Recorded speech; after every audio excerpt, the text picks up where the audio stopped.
من يضلله فلا هادي له ونشهد أن لا إله إلا الله وحده لا شريك له ونشهد أن سيدنا وحبيبنا ومولانا محمدا عبده ورسوله الذي أرسله بالحق بشيرا ونذيرا وداعيا إلى الله بإذنه وسراجا منيرا فقد قال الله تعالى في كلامه المجيد وفرقانه الحميد أعوذ بالله من الشيطان الرجيم بسم الله الرحمن الرحيم إن الله وملائكته يصلون على النبي يا أيها الذين آمنوا صلوا عليه وسلموا تسليما صلى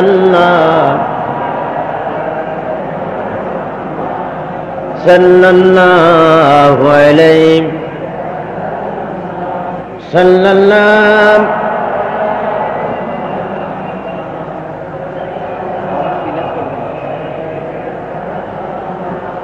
মোহাব্বতের সাথে জোরে সোরে সবাই পড়েন সাল্লাল্লাহু আলা মুহাম্মাদ সাল্লাল্লাহু আলাইহি সাল্লাল্লাহু আলা মুহাম্মাদ সাল্লাল্লাহু আলাইহি বালাগাল উলা বিকামালিহি كشف الدجى بجماله حسنت جميع خصاله صلوا عليه مشرق حب محمد مطلع ديوان ما مطلع خورشید اشقاش سینہ سوزان ما بلغ العلم بکمالہ کشف الدجى بجمالہ حسنت جمیع خصالہ صلوا علیہ سورت یوسف بداری حکمت لقمان ما قاری قرآن باری اے دل شادمان ما بلغ العلم بکمالہ کشف الدجى بجمالہ حسنت جمیع خصالہ صلوا علیہ اللہم آمین ربنا ظلمنا انفسنا وإن لم تغفر لنا وترحمنا لنكونن من الخاسرين رب العالمين হাজার হাজার মুসলমান নরনারী 5 দিন ব্যাপী তাফসীরুল কোরআন মাহফিলের আজকের এই চতুর্থ দিবসে চট্টগ্রাম সমাজ কল্যাণ পরিষদ কর্তৃক আয়োজিত প্যারেড গ্রাউন্ড ময়দানে কয়েকবার দুরূদ ও সালাম পড়ে তোমার দরবারে হাত তুলেছি মেহেরবানি করে দুরূদ ও সালাম টুকুন সোনার মদিনায় নবী পাকের রওজা মোবারকে পৌঁছে দাও तमाम পৃথিবীর মাটির নিচে যত মুমিন মুমিনাত শুয়ে আছেন তাদের আরওয়ার পরে সওয়াব পৌঁছায় দাও রব্বুল আলামিন তোমার কোরআনের পাগল তোমার হাবিবের পাগল তোমার ইসলামের জন্য নিবেদিত মর্দে মুজাহিদ মুসলমানেরা প্রচন্ড ঠান্ডাকে উপেক্ষা করে প্রচন্ড বাধা প্রতিকূলতাকে উপেক্ষা করে কোরআনের মাহফিলে হাজির হয়েছে আয় আল্লাহ রব্বুল আলামিন এই মাহফিলে হাজির হওয়াটা কিয়ামতের দিন আমাদের সকলের জন্য নাজাতের জরিয়া বানিয়ে দিও আল্লাহ ইয়া রব करम तू अगर करे वो बात दे जुबां को जो दिल पर असर करे रब्बना तक़ब्बल मिन्ना इन्नका अंतस समीउल अलीम व तुब अलैना इन्नका अंतत तव्वाबुर रहीम सुब्हान रब्बिका रब्बिल इज्जति अम्मा यसिफून ওয়া সালামুন আলাল মুরসালিন ওয়ালহামদুলিল্লাহি রাব্বিল আলামিন। মুহতারাম জনাব সাহেবে সদর আল্লামা হযরত মাওলানা শামসুদ্দিন সাহেব মদ্দুজুল্লুহুল আলী, আন্তর্জাতিক খ্যাতিসম্পন্ন মুফাসসির কুরআন, শেখুল হাদিস আল্লামা হযরত মাওলানা সৈয়দ কামাল উদ্দিন জাফরি দামাত বরকাতুহুমুল আলিয়া, হাজারাত উলামায়ে কেরাম, সম্মানিত সুধীমণ্ডলী, উপস্থিত আমার দিনদার ইমানদার মুসলমান ভাইয়েরা, পর্দার আড়ালের মা ও বোনেরা, আসসালামু আলাইকুম ওয়া রাহমাতুল্লাহি ওয়া বারাকাতুহু। আমরা আল্লাহ রাব্বুল আলামিনের দরবারে আলিশানে লাখো কোটি শুকরিয়া আদায় করছি যে মহান আল্লাহ পাক হাজারো সন্ত্রাস, প্রতিকূলতা, প্রতিবন্ধকতা উপেক্ষা করে, প্রচন্ড ঠান্ডাকে উপেক্ষা করে কোরআনে কারীমের এ মাহফিলে শরীক হতে পেরেছি। যে মহান মাহবুদ আমাদেরকে শরীক হওয়ার তৌফিক দিলেন, তার দরবারে শ্রদ্ধা জড়িত কণ্ঠে হৃদয়ের সবটুকুন আবেগ উজাড় করে বিনয়ের সাথে শুকরিয়া জ্ঞাপন করছি। আমরা সকলে পড়ছি আলহামদুলিল্লাহ। মহব্বতের সাথে জোরে সোরে সবাই পড়েন আলহামদুলিল্লাহ। প্রতি বছর অর্থাৎ বিগত 11টি বছর তাফসীরুল কোরআন মাহফিল চট্টগ্রাম ইসলামী সমাজ কল্যাণ পরিষদ আয়োজন করে এসেছেন এবং দেশের চতুর্দিক থেকে লক্ষ লক্ষ জনতা স্বতঃস্ফূর্তভাবে জাতি, ধর্ম, দল, মত নির্বিশেষে কোরআনে কারীমের মাহফিল অংশগ্রহণ করেছেন, শুনেছেন। এবছরও এই মাহফিলের 12 বছর পূর্তি উপলক্ষে বিশাল আয়োজন। সে আয়োজনে এবছরে বিরাট বাধার সৃষ্টি হয়েছে, আপনারা প্রত্যেকেই তা জানেন। ইসলাম একটি পূর্ণাঙ্গ জীবন বিধান, এটি একটি মোকাম্মাল নিজামে হায়াত, এটি একটি পরিপূর্ণ জীবন বিধান। সুতরাং একটি পরিপূর্ণ জীবন বিধান যেহেতু ইসলাম, সেহেতু ইসলাম মসজিদ, মাদ্রাসা, খানকা এর পরিমণ্ডলে সীমাবদ্ধ থাকার জন্য পৃথিবীতে ইসলাম আসেনি। অনুরূপভাবে আল্লাহ রাব্বুল আলামিনের কোরআনে কারীম এই পৃথিবীর বুকে শুধুমাত্র তেলাওয়াতের জন্য, শুধুমাত্র সুর করে তেলাওয়াতের জন্য, সবিনা খতম পড়ার জন্য কোরআনে কারীম আসেনি। কোরআনে কারীম এসেছে ব্যক্তি, পরিবার, সমাজ এবং রাষ্ট্রীয় জীবনে মানুষকে একমাত্র কোরআনের আইন অনুযায়ী ব্যক্তি, পরিবার, সমাজ ও রাষ্ট্র পরিচালিত হবে। কোরআন এই দাবি নিয়ে এসেছে। আপনায় আমি তেলাওয়াত করব শুধুমাত্র তেলাওয়াতের জন্য ভাবে কোরআন আসেনি। কোরআন এসেছে গোটা বিশ্বের সর্বত্র মানুষের ব্যক্তি, পরিবার এবং সমাজের জীবনে তা বাস্তবায়িত হওয়ার জন্য।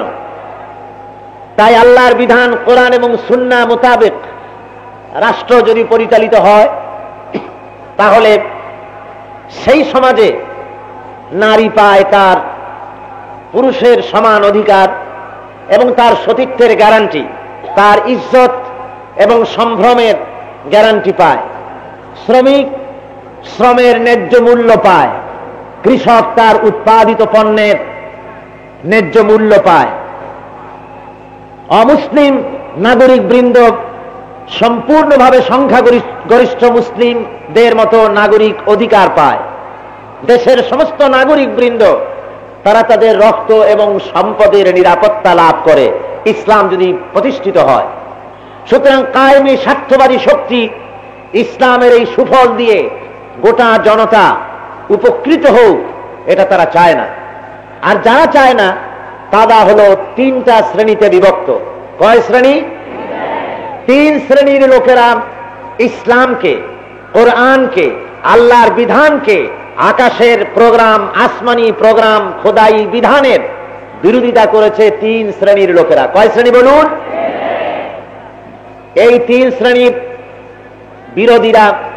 বিরোধিতা করেছে অতীতে, বিরোধিতা করতেছে বর্তমানে, বিরোধিতা করবে ভবিষ্যতেও। এই তিন শ্রেণীর বিরোধীরা কারা সেটা আলোচনা করি। আমি যথারীতি গত পরশুদিন যেখানে ছেড়ে গিয়েছিলাম সেখান থেকে শুরু করব ইনশাআল্লাহ। কোরআনের এই আওয়াজকে, ইসলামের এই কল্যাণকারিতাকে সর্বপ্রথম বাধা দিয়েছে রাষ্ট্রশক্তি। কে বাধা দিয়েছে বলুন? রাষ্ট্রশক্তি বাধা দিয়েছে এই কারণে, যেহেতু পয়গম্বরেরা বলেছেন লা ইলাহা ইল্লাল্লাহ, সবাই পড়েন লা ইলাহা ইল্লাল্লাহ, লা ইলাহা ইল্লাল্লাহ, লা ইলাহা ইল্লাল্লাহ। কলেমার এই যে দাওয়াত পেশ করেছেন লা ইলাহা ইল্লাল্লাহ, কোন ইলাহা নাই, কোন আইনদাতা নাই, কোন বিধানদাতা নাই, কোন শাসনকর্তা নাই, কারো আইন মানি না, কারো বিধান মানি না আল্লাহ ছাড়া। এই কথাটা বলা হলে পরে সাথে সাথে রাষ্ট্রশক্তি যারা ছিলেন যেই সমাজে, তখন তারা খড়গহস্ত হয়েছে। এই কারণে হয়েছে, তারা বুঝতে পেরেছেন লা ইলাহা ইল্লাল্লাহ যদি কার্যকরী হয়, আল্লাহ ছাড়া কারো আইন মানব না, এটা যদি প্রতিষ্ঠিত হয়, তাহলে আমাদের আইন তো একটাও চলবে না। তাহলে আমাদের নেতৃত্ব, কর্তৃত্ব, প্রভুত্ব, শোষণ, নির্যাতন, নিপীড়ন এর কোনোটাই চলবে না। চলবে একমাত্র আল্লাহর আইন। আর যা দিয়া জাতি, ধর্ম, দল, মত নির্বিশেষে মানুষেরা উপকৃত হবে। ইসলামের সুশীতল ছায়ায় সকলে আরামে থাকবে। সুতরাং রাষ্ট্রশক্তি বাধা দিয়েছে, দুই হাতে বাধা দিয়েছে। তারা পয়গম্বরদেরকে মারধর করেছে, সাথী সঙ্গীদেরকে অত্যাচার করেছে, জেলে দিয়েছে, জরিমানা করেছে, তারপরে জবাও করেছে, কোমর পর্যন্ত মাটির ভিতরে গেড়ে দিয়ে করাত দিয়া মাথা থেকে শুরু করে চিরে দ্বিখণ্ডিত করেছে, তারবারে দিয়া টুকরা টুকরা করেছে, লোহার চিরুনি দিয়া গায়ের গোশত হাড়ের উপর থেকে কাছায় নামায় ফেলেছে। এভাবে অত্যাচার করেছে রাষ্ট্রশক্তি। দুই নম্বরে বাধা দিয়েছে সমাজপতি, বিত্তশালী, ধনাঢ্য ব্যক্তিবর্গ, পুঁজিবাদী শক্তি। তারা বাধা দিয়েছেন এই কারণে, ইসলাম যদি চালু হয়ে যায়, আল্লাহর আইন মোতাবেক যদি দেশ চলে, তাহলে পুঁজি দিয়ে পুঁজিবাদের যে শোষণ আছে, এই পুঁজিবাদী শোষণ দিয়ে জনগণকে শোষণ করার পথ বন্ধ হয়ে যাবে। আমি আপনাদের সামনে আগেও শুনিয়েছি এ কথাটি, যে আমার দেশের বহু লোকজন আছে এমন যারা বলেন ইসলাম হলো পুঁজিবাদের আশ্রয়স্থল। যদি কথা সত্য হবে, তাহলে ইসলামের ডাকে সর্বপ্রথম ধনীদের এ দাওয়াত কবুল করা ছিল সঠিক, কিন্তু দেখা গেছে ইসলামের ডাকে সর্বপ্রথম পুঁজিবাদী ধনাঢ্য ব্যক্তিরা সর্বপ্রথম দাওয়াত কবুল করেনি। ইসলামের দাওয়াত সর্বপ্রথম কবুল করেছেন দেশের সবচেয়ে নিগৃহীত, নিপীড়িত, শোষিত, নির্যাতিত মানবতা, তারাই করেছে সর্বপ্রথম ইসলামের দাওয়াত কবুল। সুতরাং পুঁজিবাদী শক্তি এরাই দুই নম্বরে বাধা দিয়েছে ইসলামের আওয়াজকে বন্ধ করে দেওয়ার জন্য, এবং কোরআনের রাজ যাতে কায়েম হতে না পারে সেজন্য তারা বন্ধ করার প্রচেষ্টা করেছে। তিন নম্বরে যারা বাধা দিয়েছে ইসলামকে, তারা হলেন কায়েমি স্বার্থবাদী সক্রিয় ধর্মীয় শক্তি। এক কথায় ধর্মের নামের এক শ্রেণীর ব্যবসায়ীর দল। এদেরকে কোরআনে কারীমের ভাষায় আহবার এবং রহবান বলা হয়েছে। এরা বাধা দিয়েছে এই কারণে জনগণকে তারা যে শোষণ করত, জনগণের কাছে থেকে নিজেদেরকে তারা বেহেশতের এজেন্ট, আল্লাহর এজেন্ট হিসাবে মানুষের সামনে তুলে ধরত। ভাবখানা এমন দেখাতেন যে আমাদের কদমবসি করতে পারলে, আমাদের টাকা কড়ি, হাদিয়া, তোহফা, ভেট, বেগার ইত্যাদি দিতে পারলে আল্লাহ খুশি হবেন, বেহেশতের দরওয়াজা তোমাদের জন্য খুলে যাবে। রাসূল পাক সাল্লাল্লাহু আলাইহি সাল্লাম এবং অতীতের পয়গম্বরেরা, আম্বিয়া আলাইহিমুস সালাম, তারা যখন দ্বীনের দাওয়াত দিয়েছেন তখন কায়েমি স্বার্থবাদী শক্তির গায়ে আঘাত লেগেছে। তারা দেখলো বিনা পুঁজির এই ব্যবসা তো নষ্ট হয়ে যায়, হক কথা বললে তো ব্যবসা থাকে না। সুতরাং তারা বাধার সৃষ্টি করলো। মুহাম্মদ সাল্লাল্লাহু আলাইহি সাল্লামকে তদানীন্তন ইহুদি এবং খ্রিস্টানদের আলেম ওলামারা, পীর বুজুর্গরা, সেই যুগের ইহুদি এবং নাসারাদের, তারা তখন সেখানে বলল মুহাম্মদ সাল্লাল্লাহু আলাইহি সাল্লাম মিথ্যা নবী। যেরকম নাউযুবিল্লাহ। আল্লাহ এই কথার জবাবে বলেছেন, ওরা কি মুহাম্মদ সাল্লাল্লাহু আলাইহি সাল্লামকে নবী হিসাবে চিনতে ভুল করে কথা বলল নাকি? না, ইয়ারিফুনাহু কামা ইয়ারিফুনা আবনাহুম। এরা মুহাম্মদ সাল্লাল্লাহু আলাইহি সাল্লামকে ঠিক চিনেছে আখিরি জামানার পয়গম্বর হিসেবে। যেমন পিতা তার সন্তানকে চিনতে ভুল করে না, এরাও মুহাম্মদ সাল্লাল্লাহু আলাইহি সাল্লামকে চিনতে ভুল করেনি। তারা নিশ্চয়ই বুঝেছে আখিরি জামানার পয়গম্বর, আর বুঝে শুনে তাকে বিরোধিতা করেছে। একজন ইহুদি আলেমের সাথে তার ভ্রাতুষ্পুত্র বলছেন চাচাকে যে, আচ্ছা মুহাম্মদ সাল্লাল্লাহু আলাইহি সাল্লাম আখিরি জামানার পয়গম্বর বলা হচ্ছে, আর আপনারা বিরোধিতা করছেন, আচ্ছা চলেন না দেখে আসি কেমন। দুজনে মিলে গিয়েছেন। দেখে শুনে ফেরার পথে ভাতিজা জিজ্ঞেস করছেন চাচাকে, কেমন দেখলেন, কেমন মনে হয়? আমার তো মনে হয় যে ইনি সত্যি আল্লাহর আখিরি জামানার পয়গম্বর। তার চেহারা, তার কথাবার্তা, তার ব্যবহার, তার আলোচনা ইত্যাদি সবকিছু মিলিয়ে দেখলে পয়গম্বর ছাড়া সাধারণ মানুষের আচরণ এরকম হতে পারে না বলে আমার বিশ্বাস। চাচাজি, আপনি বলুন তো আপনার প্রতিক্রিয়া কি, আপনার মনোভাব কি? ইহুদি আলেম চাচা বলছে, ভাতিজা আমারও বিশ্বাস তাই, বেশক ইনি আল্লাহর নবী, কোনো সন্দেহ নাই। তো ভাতিজা বলছে, তাহলে কি আপনি ইসলাম কবুল করবেন? কয় না, যখন বুঝতে পেরেছি আল্লাহর নবী সঠিক ইনি, তখন বাধা দিতে হবে চূড়ান্ত ভাবে, যাতে নবুয়াত না চলতে পারে। আমার বন্ধুগণ, কায়েমি স্বার্থবাদী শক্তি এভাবে করে চিরকাল বাধা দিয়ে এসছে। এই তিনটি শ্রেণী অতীতে বাধা দিয়েছে, বর্তমানেও আর ভবিষ্যতেও দিবে। বর্তমানে বাংলাদেশে রাষ্ট্রীয়ভাবে কোরআনে কারীমের উপরে আঘাত আনার ব্যবস্থা করা হয়েছে।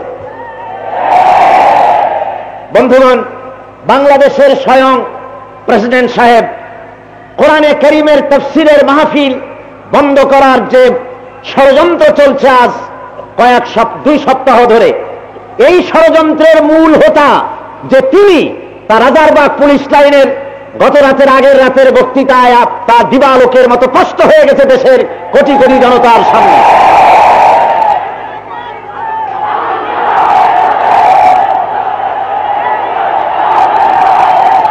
সুতরাং কোরআনে কারীমের তাফসীরের মাহফিলের বিরুদ্ধে সমস্ত ষড়যন্ত্রের দায় দায়িত্ব প্রেসিডেন্ট সাহেবের মাথায় উঠবে।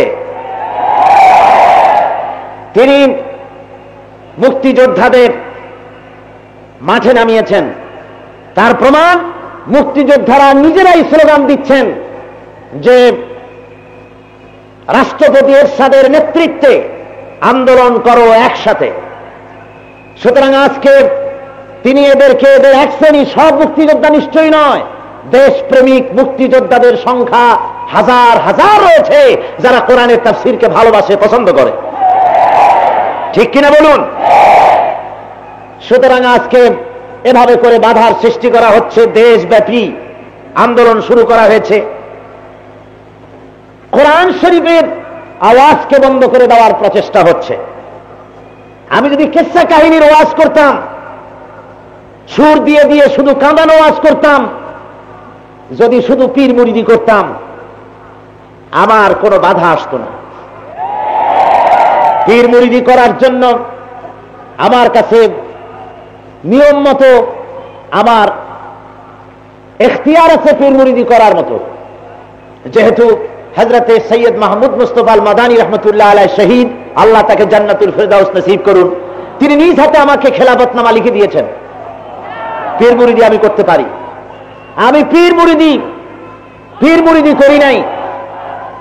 আমি পীর মুরিদি পছন্দ করি না, তাই করি না, কথা এটা ঠিক নয়। পীর মুরিদি ঠিকই আছে, এ সেকশনে আল্লাহর দ্বীনকে একটা সেকশন হক ভাবে চালু করতেছেন, অতীতেও করেছেন, এখনো করছেন।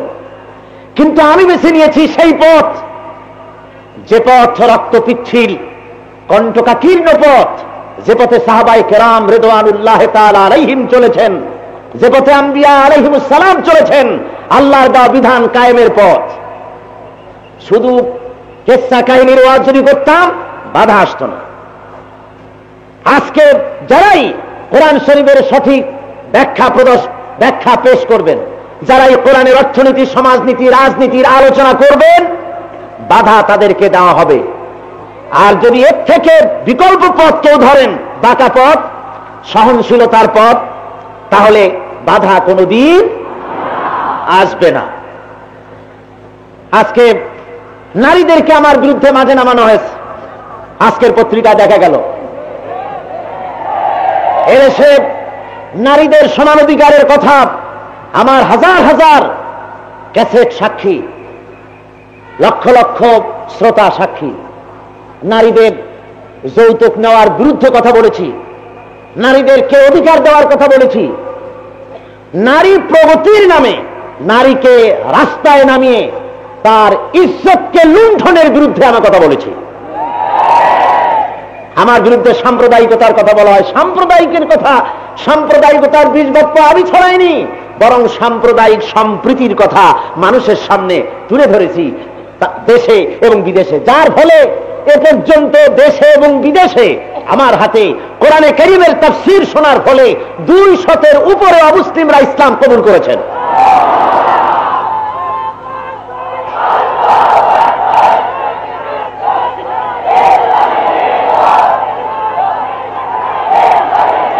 আমার বন্ধুগণ, আজকে আসল কথা আমার বিরুদ্ধে নয়, ষড়যন্ত্র বুঝতে হবে। আসল ব্যাপারটা হলো এই, কোরআনের আওয়াজ বাংলাদেশের বুক থেকে মিটিয়ে দেওয়ার গভীর ষড়যন্ত্র শুরু হয়েছে। গতকালকের পত্রিকায় এসেছে, চট্টগ্রাম শহরে এক যুবক ছেলে, সাতকানিয়ায় বাড়ি, হাতে তার ছিল ইসলামের ইতিহাস একখান বই। ইসলামের ইতিহাস বই হাতে থাকার কারণে ইসলাম বিরোধীরা তাকে তাদের অফিসের ভেতরে নিয়ে তাকে প্রহার করেছে। এরপরে তাকে মারতে মারতে বেহুশ করে ফেলে দিয়ে তার বুকের উপরে 3-4 জন উঠে নাচানাচি করেছে। তাকে হত্যার ষড়যন্ত্র চলেছে।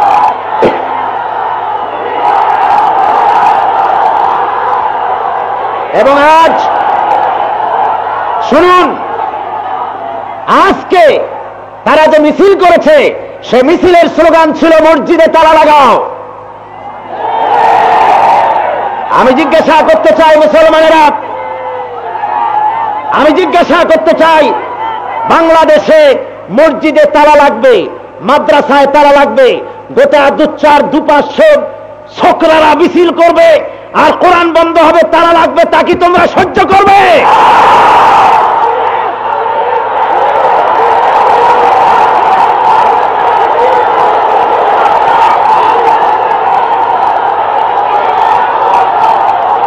আমার বন্ধুগণ, বসুন বসুন। আসল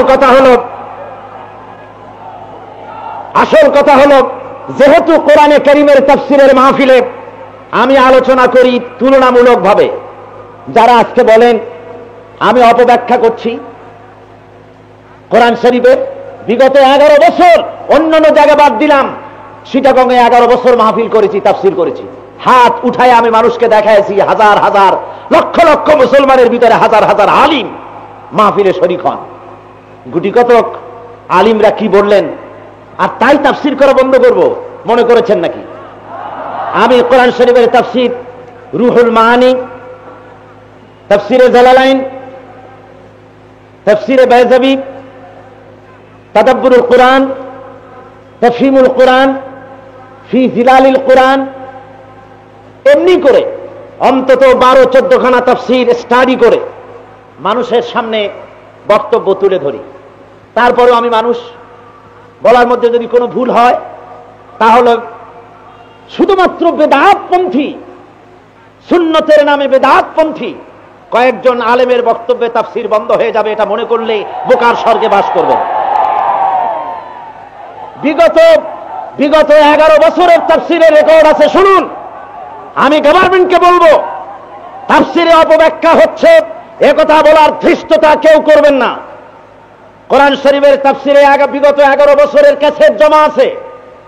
বাংলাদেশের নিরপেক্ষ হক্কানি মুফাসসির মুহাদ্দিস আলেম ওলামা দিয়া বোর্ড গঠন করুন, আর 11 বছরের তাফসিরের ক্যাসেট এক জায়গায় করে নিরপেক্ষ হক্কানি মুফাসসির ওলামারা বসুন, কোথায় আমি ভুল করেছি। আমার গতকালকে, এর আগে আমার বিরুদ্ধে যারা লিখলেন, চ্যালেঞ্জ করলেন, পত্রিকায় ছাপা হলো, কিন্তু গতকাল 251 জন ওলামা, বীর চট্টলার 251 জন ওলামা আমার সপক্ষে বিবৃতি দিয়েছেন। পত্রিকাগুলি তার এক বর্ণ ছাপে নাই। এই পক্ষপাতিত্বকে আমি ঘৃণা করি। সাংবাদিকতার মহান পেশা হলো পক্ষে এবং বিপক্ষে সবটা তুলে ধরতে হবে, এটাই হলো সাংবাদিকতা। আর এই সাংবাদিকতাকে আমি শ্রদ্ধা করি, সম্মান করি। আমার বন্ধুগণ, আমার বিরুদ্ধে আক্রোশ কেন, তার কারণটা বলি। মূল কারণ কি? তাফসিরের অপব্যাখ্যা এই সব কিছু না। মূল কথা হলো, কোরআন শরীফের তাফসিরের কথা বলতে গিয়ে কার্ল মার্ক্সকে টানি কেন, লেনিনকে টানি কেন? এ কথা যদি বলেন তাহলে আমি বলবো, আল্লাহ পাক কোরআন শরীফে মুহাম্মদ সাল্লাল্লাহু আলাইহি ওয়াসাল্লামের কথা বললেন, আবু জেহেলের কথা উঠালেন কেন? মুসা আলাইহিস সালামের কথা বললেন তো ফেরাউনের কথা বললেন কেন? ইব্রাহিম আলাইহিস সালামের কথা বললেন তো নমরুদের কথা বললেন কেন? ইসলামকে বুঝাতে গেলে, দিনের সুফল কি তা বুঝাতে গেলে রাতের আধারের কথা আমাকে বুঝাতে হয়। ইসলামের কল্যাণকারিতা বুঝাতে গিয়ে ইসলাম বিরোধী শক্তির কথা আমাকে মানুষের সামনে তুলে ধরতে হয়। সুতরাং কোরআন শরীফের অর্থনীতি, সমাজনীতি, রাজনীতি তুলনামূলকভাবে যখন আলোচনা করি, তখন ইসলাম বিরোধীদের তৈরি করা, সাধনা করা কর্মীরা, হাজার হাজার কর্মী ইসলামী আন্দোলনে শরীক হচ্ছে, এটা তাদের হেভি লস। তাদের পুকুরে জিয়ানো মাছগুলি সব ইসলামের পুকুরে আসতেছে, তাই সহ্য হচ্ছে না, এই জন্য তাফসীর বন্ধ করার পায় তারা। শুনে রাখো, বাংলাদেশে কোরআনের তাফসীরের আওয়াজকে বন্ধ করার ক্ষমতা সরকার থেকে শুরু করে কোন মানুষের নাই হতে পারে না।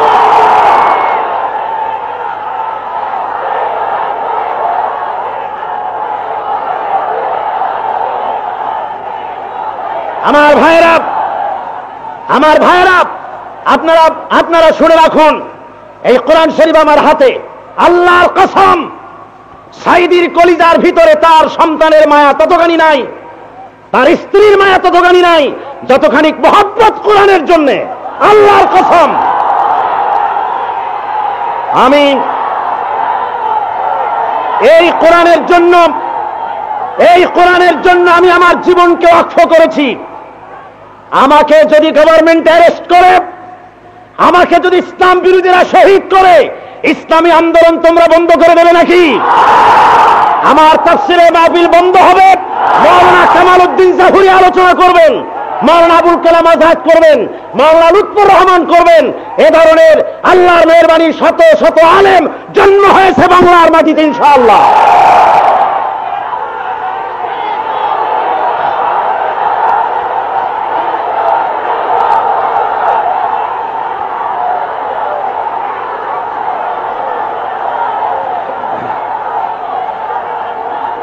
আমার বন্ধুগণ, আমি ভাইদের খেদমতে আর্জ করব, আমরা সবকিছুর ব্যাপারে আপোষ করতে রাজি আছি, কিন্তু ইসলামের ব্যাপারে কোনো আপোষ নাই।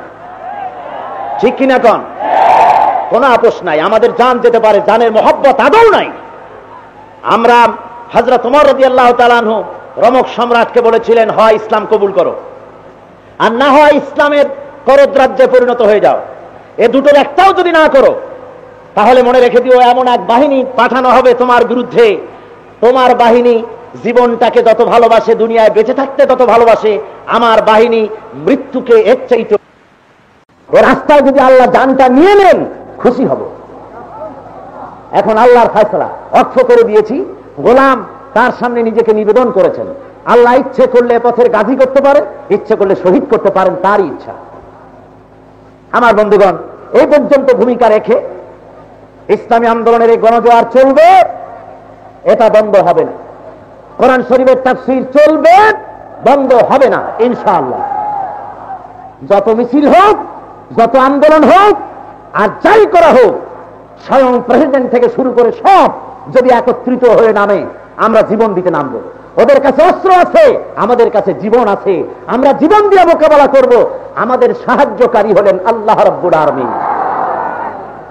একটুখানি জিকির করেন, লা ইলাহা ইল্লাল্লাহ, জোরে করেন।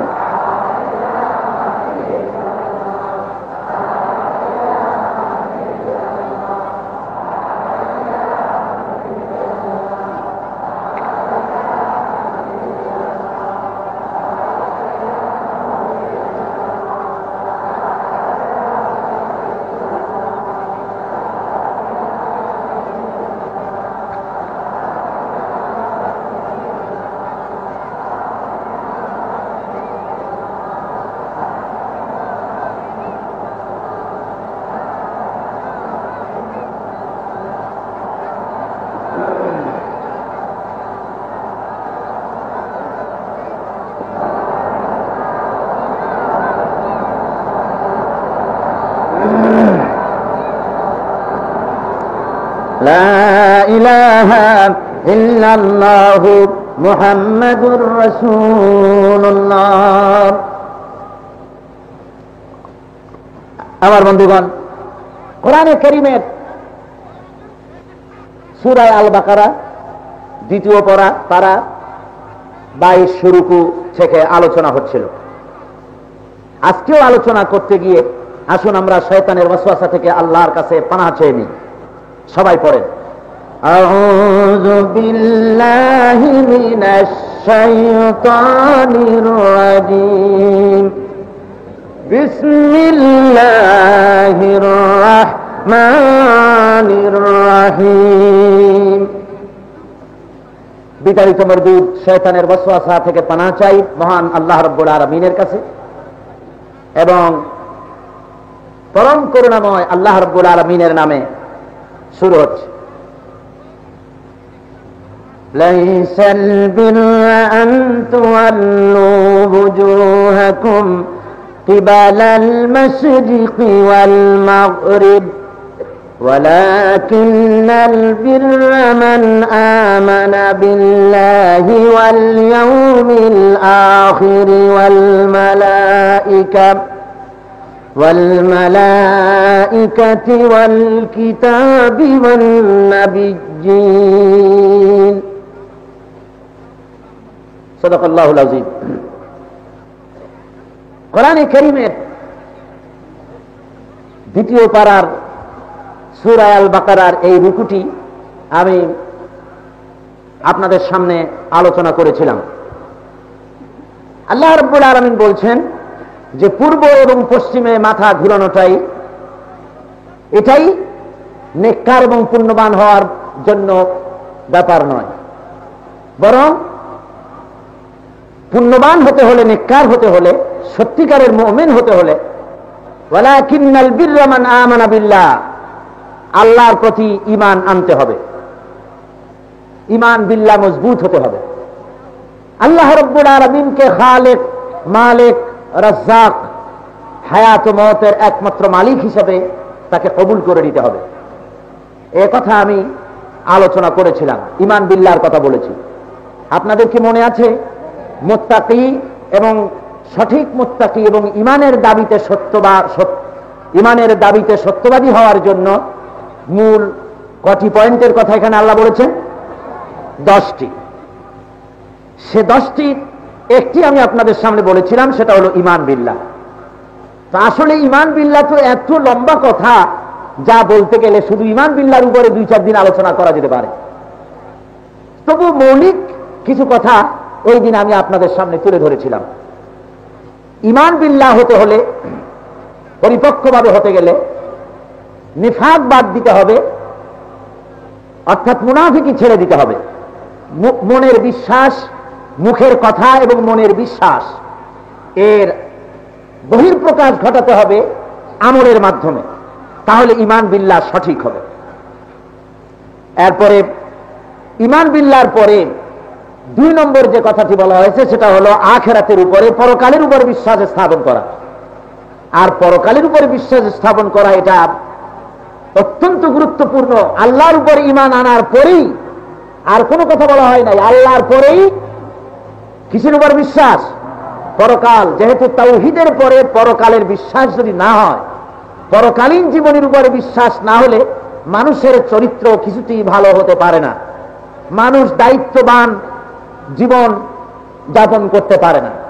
মানুষকে দায়িত্ববান হতে হলে পরকালকে বিশ্বাসী হতে হয়। আমি কোনো কথা বললে সে কথার কোনো হিসাব হবে না, আমি কোনো কাজ করলে সে কাজের কোনো বিচার হবে না। এই যদি থাকে অ্যাটিটিউড, এই যদি থাকে প্রবণতা, এই যদি থাকে মনোভাব, তাহলে তাকে দিয়ে কোনোদিন কোনো কাজ, তাকে দিয়ে ভালো কাজ কখনই হতে পারে না, সে খারাপ কাজই করবে। পরকালের বিশ্বাসী কেবলমাত্র মানুষকে সঠিক চরিত্রবান বানাতে পারে, এছাড়া অন্য কোনো পথে হওয়া সম্ভব না। এজন্য আমি দৃষ্টান্ত দিয়ে বলে থাকি, অনেক জায়গায় বলেছি, আপনারা জানেন যে কোনো একটা দোকানের ভিতরে যদি একটা সেলসম্যান এমন থাকে যে তার ধারণা হলো এই যেই দোকানের বেচা কেনার ব্যাপারে কোনো জমা খরচের খাতা নাই, কোনো হিসাব কিতাবের খাতা নাই, আমাকে দেখার কেউ নাই, এমনটি যদি হয় তাহলে দোকানের বিক্রয়লব্ধ কোনো পয়সা ক্যাশ বাক্সে যাবে না, তা সব নিজের পকেটে যাবে এবং দোকানে লাল বাতি জ্বলতেও খুব দেরি হবে না। ঠিক কিনা বলেন? আর অন্য আরেকটা সেলসম্যান এমন যে জানে তার হিসাব কিতাবের খাতা আছে, জমা খরচের খাতা আছে, আর গোয়েন্দা বিভাগেরও লোক আছে, তার কেনা বেচা টাকা পয়সা কোথায় রাখে, কি করে তা দেখবার লোক আছে, বছরের শেষে হিসাবও হবে।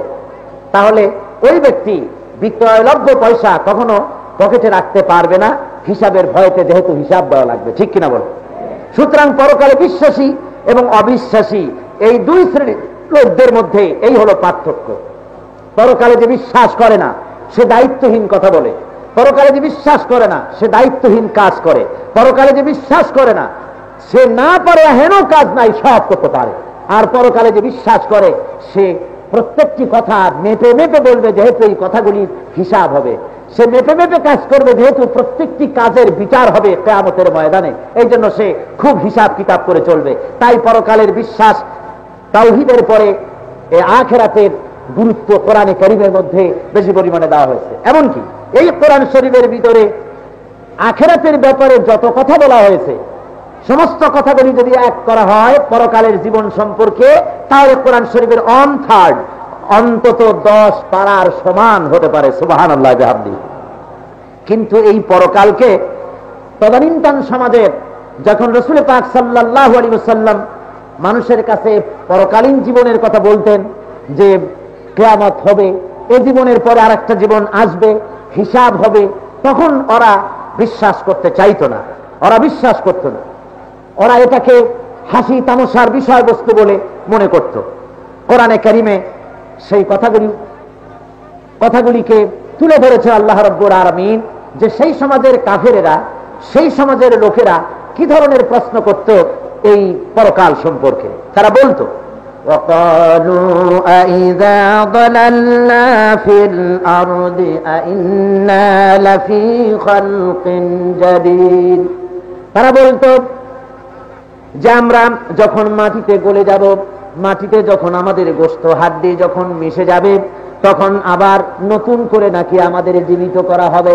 একজন আরেকজনকে প্রশ্ন করতো, বলতো যে আমাদেরকে নাকি আবার উঠানো হবে। এই আশারে কথা না আমাদের বাপ দাদা কখন শুনেছে, না আমরা শুনেছি। মুহাম্মদ সাল্লাল্লাহু আলাইহি ওয়াসাল্লাম কি এক আশ্চর্য কথা বলতেছেন যে আমরা মরে যাব, আবার আমাদের নাকি উঠতে হবে। এই একই প্রশ্ন তারা ভিন্নভাবে আবার এরকমও পেশ করত। وقالوا আইযা কুন্না ইযামান ওয়া রুফাতান আইন্না লামাবউসুনা খালকান জাদীদা। যখন আমাদের মাংস গলে যাবে, হাড্ডি পর্যন্ত, শুধু হাড্ডি থাকবে বা গলে যাবে, এই যখন অবস্থা আমাদের হবে, এরপরে আবার নতুন করে আমাদের জিন্দা করা হবে, এটা কেমন কথা? কোরআনে কারীমে আল্লাহ রাব্বুল আলামিন ওদের এসব কথা, ওরা যে সব কথা বলতো তা কোরআনে কোট করে দুনিয়াবাসীকে শোনাচ্ছেন। দুনিয়াবাসীরা শোনো, ওরা বলতো আইযা মিতনা ওয়া কুন্না তুরাবান যালিকা রাজউম বাঈদ। আমরা মরে গিয়ে মাটি হয়ে যাব, এরপরে আমাদের নাকি আবার উঠানো হবে, এটা কেমন কথা? আশ্চর্য হয়ে যেত তারা। এরপরে তারা আবার বলতো মান ইউহয়িল ইযামা ওয়া হিয়া রামীম। তারা সন্দেহ করত যে আমরা মরে যাওয়ার পর কে আমাদের পুনরুত্থিত করবে, উঠাবেটা কে আমাদের? এমনি করে নানা ধরনের প্রশ্ন তারা করে বসত। আল্লাহ রাব্বুল আলামিন এসব প্রশ্নের জবাবে তাদের বলেছেন আওয়ালাম ইয়ানজুরু ফি মালাকুতিস সামাওয়াতি ওয়াল আরদ। তারা কি আকাশ এবং জমিনের সৃষ্টি নৈপুণ্যতা দেখে না? এগুলি দেখে কি তাদের মনের মধ্যে কোনো প্রভাব বিস্তার করে না যে এত বড় বিশাল আকাশ যিনি সৃষ্টি করেছেন, এত বড় জমিন যিনি সৃষ্টি করেছেন, আর এই আকাশকে মহাশূন্যে ঝুলায় রাখলেন, তো সেই মহান শক্তি তিনি যে পারবেন পুনরুত্থানের, যে তিনি সক্ষম হবেন পুনরুত্থান করতে, এ কথা কি তাদের মাথায় ঢোকে না? তারা কি সব দেখে বোঝে না? তারা কি জমিনে এই সৃষ্টির ব্যবস্থাপনা দেখে বুঝতে পারে না? আল্লাহ রাব্বুল আলামিন তাদেরকে এদের সম্পর্কে আরো বলেন ওয়াকাআইয়িম মিন আয়াতিন ফিস সামাওয়াতি ওয়াল আরদি ইয়ামুররুনা আলাইহা ওয়া হুম আনহা মুরিদুন। আকাশ ও জমিনের বহুতর নিদর্শনেরা চোখে দেখতে পায় এবং এর উপর থেকে তারা হেঁটে চলে যায়, এগুলো দেখে, অথচ এর দ্বারা কোনো শিক্ষা তারা গ্রহণ করে না, এগুলি তারা লক্ষ্য করে না, বুঝতে তারা চেষ্টা করে না। আল্লাহ রাব্বুল আলামিন এরপরে দুনিয়ার মানুষের সামনে আল্লাহর সৃষ্টি নৈপুণ্যতার ভেতর দিয়ে পরকালকে বোঝাবার জন্য আল্লাহ মানুষের সামনে উদাহরণ যুক্তি পেশ করছেন। আমি যে পরকাল সৃষ্টি করতে পারবো, শুনে রাখো, আজকে এই পৃথিবীতে তোমরা যারা পরকাল অস্বীকার করছো, আছেন এক শ্রেণীর লোক, পরকাল তো বাড়ির দ্বারে, কিন্তু আল্লাহই মানে না, পরকাল আবার কি? তাদের কথা হলো স্রষ্টা কেউ নাই, এ সব কিছু এমনি এমনি হয়ে গেছে। ওই পৃথিবীটাও এমনি হয়েছে, আকাশটাও এমনি হয়েছে। আবার পৃথিবী সম্পর্কে বলেছে কেউ কেউ বলে যেটা অ্যাক্সিডেন্টের দ্বারা হয়েছে। সূর্যের পাশের থেকে একবার একটা উল্কা পিণ্ড খুব দ্রুত বেগে যাচ্ছিল, উল্কার ওই ফোর্স সহ্য করতে না পেরে সূর্যের একটা অংশ ছিটকে পড়ে গেল মহাশূন্যের উপরে, পরে ঘুরপাক খেতে লাগলো, ঘুরতে ঘুরতে এই পৃথিবীর আকার ধারণ করলো, আর তারপরে মানুষ টানুষ হয়ে গেল। খুব মজার কথা। যদি তাই হয় তাহলে এখন তো মানুষ খুব বেশি হয়ে গেছে, পৃথিবীতে মানুষ ধরে না, ঠাই নাই। চতুর্দিকে আপনার পরিবার পরিকল্পনা, তারপরে গভর্নমেন্টের নিদারুণ অস্থিরতা, মানুষ বাড়তেছে, জনসংখ্যা বিস্ফোরণের ঠেলায় অস্থির, কি হবে, ঠাই নাই, কুল নাই, এই অবস্থা। এই যখন আমাদের দেশের অবস্থা, পৃথিবীর অবস্থা, তখন আরেকটা উল্কা দয়া করে ওই সূর্যের পাশ দিয়ে জোরে যায় না কেন? তাহলে তো আরেকটা সূর্যের দুর্বল অংশ ছিটকে আরেকটা পৃথিবী হতো, অসুবিধা কিছুই হতো না। সুতরাং এই ধরনের পাগলামি উক্তি লেখার জন্য, এই থিওরি পেশ করার জন্য কত বোতল কত গ্লাস যে তারা খেয়ে নিয়েছিল আল্লাহ ভালো জানে না, আমার মাথায় তো ঢোকে না। এর কোনো কিছুই অ্যাক্সিডেন্টের দ্বারা হয়নি, সব পরিকল্পিত ভাবে হয়েছে। আর পরিকল্পনাকারী যিনি, তিনি হলেন আল্লাহ রাব্বুল আলামিন। পরিকল্পনাকারী কে? আল্লাহ রাব্বুল আলামিন। তিনি পরিকল্পনা করেছেন, আর তার পরিকল্পনা মোতাবেক এই পৃথিবীর সৃষ্টি হয়েছে। আল্লাহ তাই নিদর্শনগুলি দেখাচ্ছেন যে তোমরা এই সূর্য, আকাশ, জমিন এগুলি দেখো না, কিছু এগুলি তাকিয়ে দেখো না।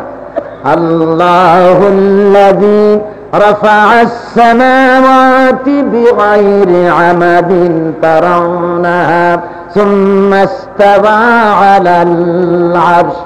তোমরা কি লক্ষ্য করো না, তোমরা কি দেখতে পাও না কিভাবে বিনা খুঁটিতে বিনা সেতুনে এই বিরাট মহাকাশ আল্লাহ খাড়া করে রেখেছেন।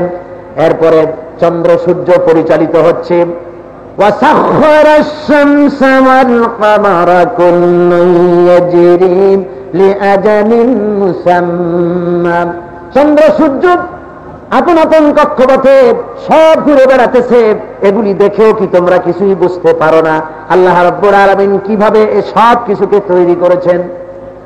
এগুলি যিনি তৈরি করতে পেরেছেন সে আল্লাহ রাব্বুল আলামিন তোমাকে মৃত্যুর পরে পরকালের জীবন আছে সেখানে তুলতে পারবেন, তাতে কোনো সন্দেহ নাই।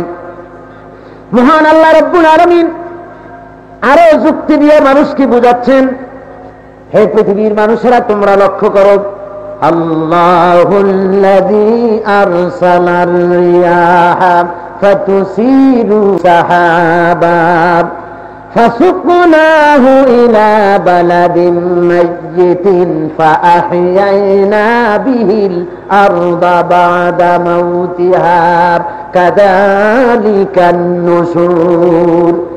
সমুদ্রের পানিগুলি বাষ্পীয় আকারে উত্থিত করে মেঘমালায় পরিণত করি, বাতাস এটাকে টেনে নিয়ে বিভিন্ন এলাকায় নিয়ে যায় আমার হুকুমে।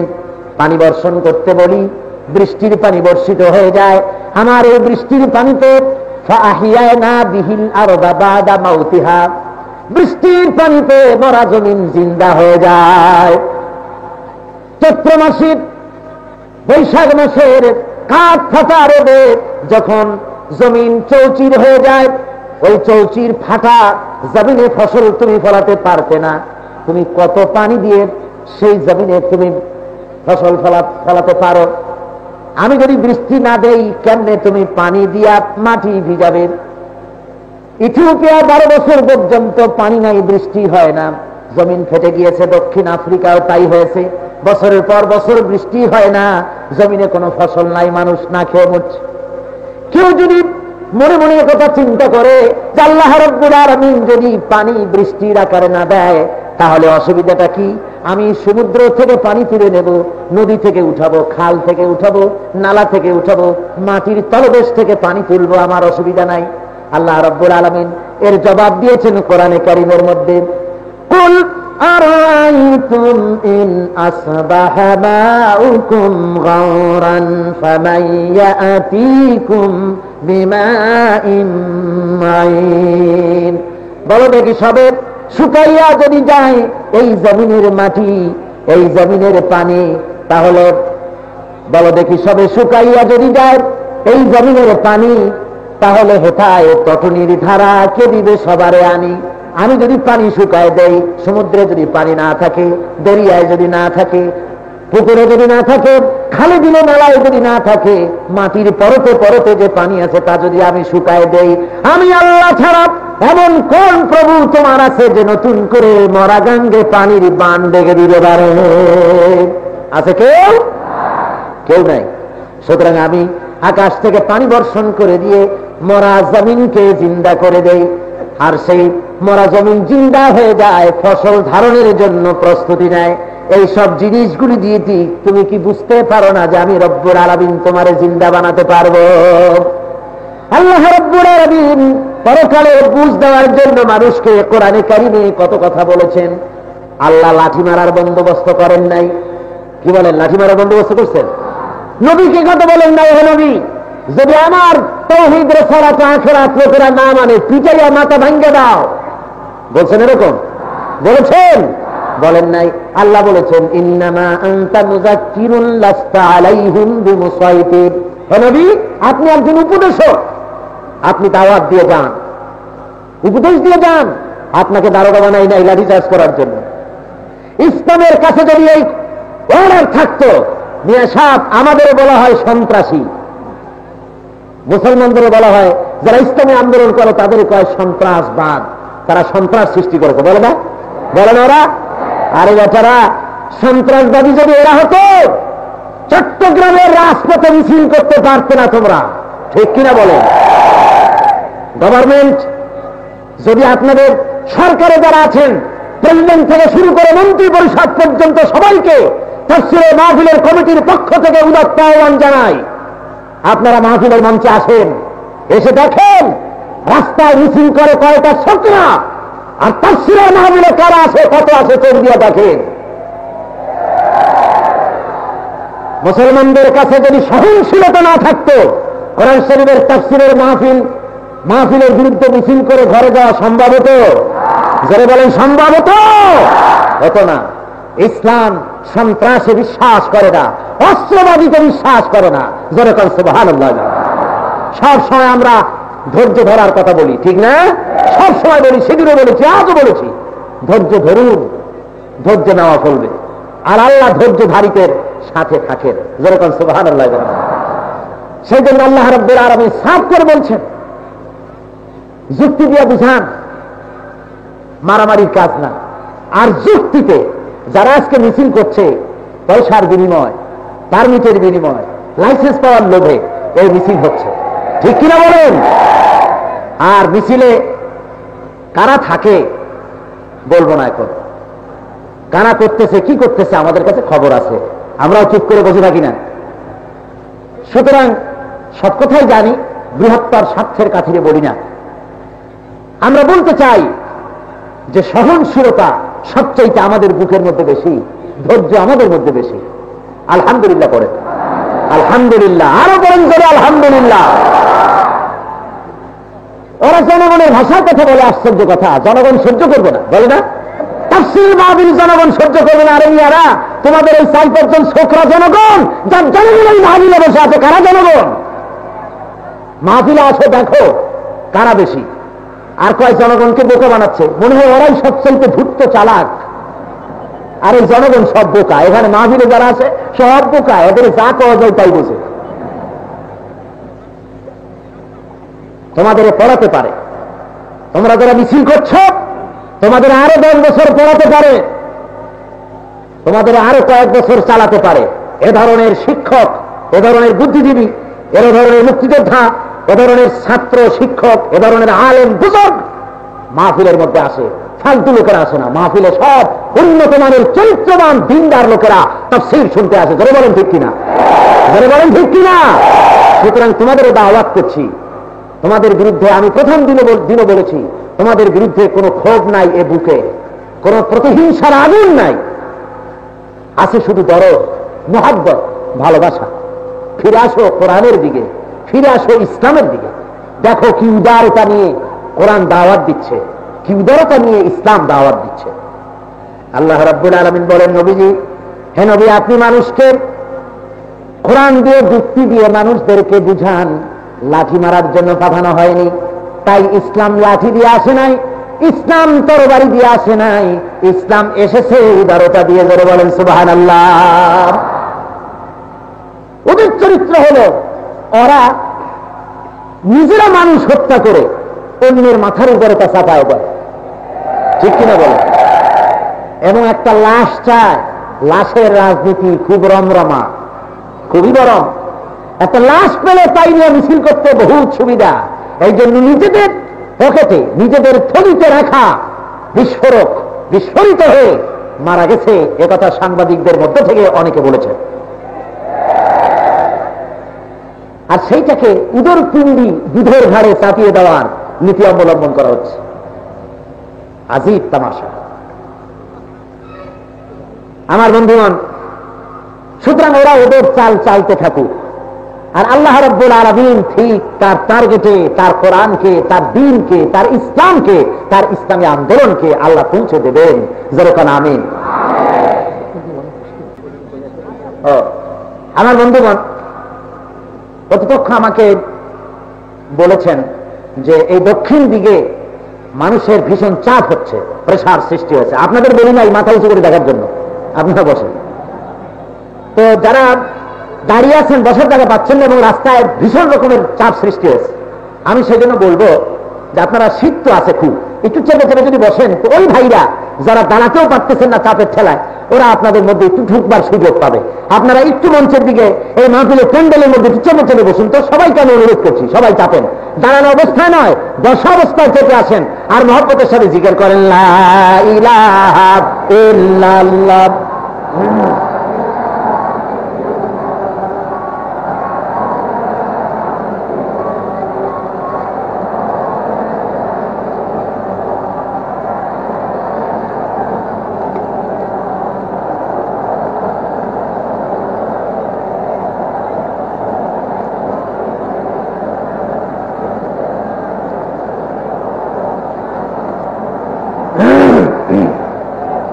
আমার বন্ধুগণ, আমি কিন্তু আপনাদেরকে দাঁড়াতে বলি নাই, তবুও আপনারা অনেক সময় বসেছেন, একটু দাঁড়াইছেন, এটা আমরা ওভারলুক করলাম, দেখি নাই যেন এরকম। এবার বসেন, জি এবার বসুন, বসুন বসুন, বসে পড়েন। ঠান্ডা খুব বেশি, জমে বসলে আরাম লাগবে, খারাপ লাগবে না। আবার দেখবেন শয়তান যেন কাউকে বের করে না দেয়। শয়তান কিন্তু চুপ করে থাকে না, শয়তান চায় না যে কোরআন শরীফ মানুষে শুনুক, ঠিক কিনা বলেন? এই শয়তান কোথায় আছে? মিনাল জিন্নাতে ওয়ান নাস, মানুষের মধ্যে আছে আর জিনের মধ্যে আছে। মানুষের মধ্যে যারা আছে তারা তো কাম করতেইছে নাকি, আর জিনের মধ্যে যেগুলো আছে সেগুলো কিন্তু মানুষের মধ্যে যারা করতেছে ওরা এখানে সাহস পাবে না। এখানে সাহস পাবে নাকি? কোন যায় এই হিম্মত নাই। ঈমান না থাকলে হিম্মত থাকে না, ঠিক কিনা বলেন? ঈমান থাকলেই হিম্মত বাড়ে।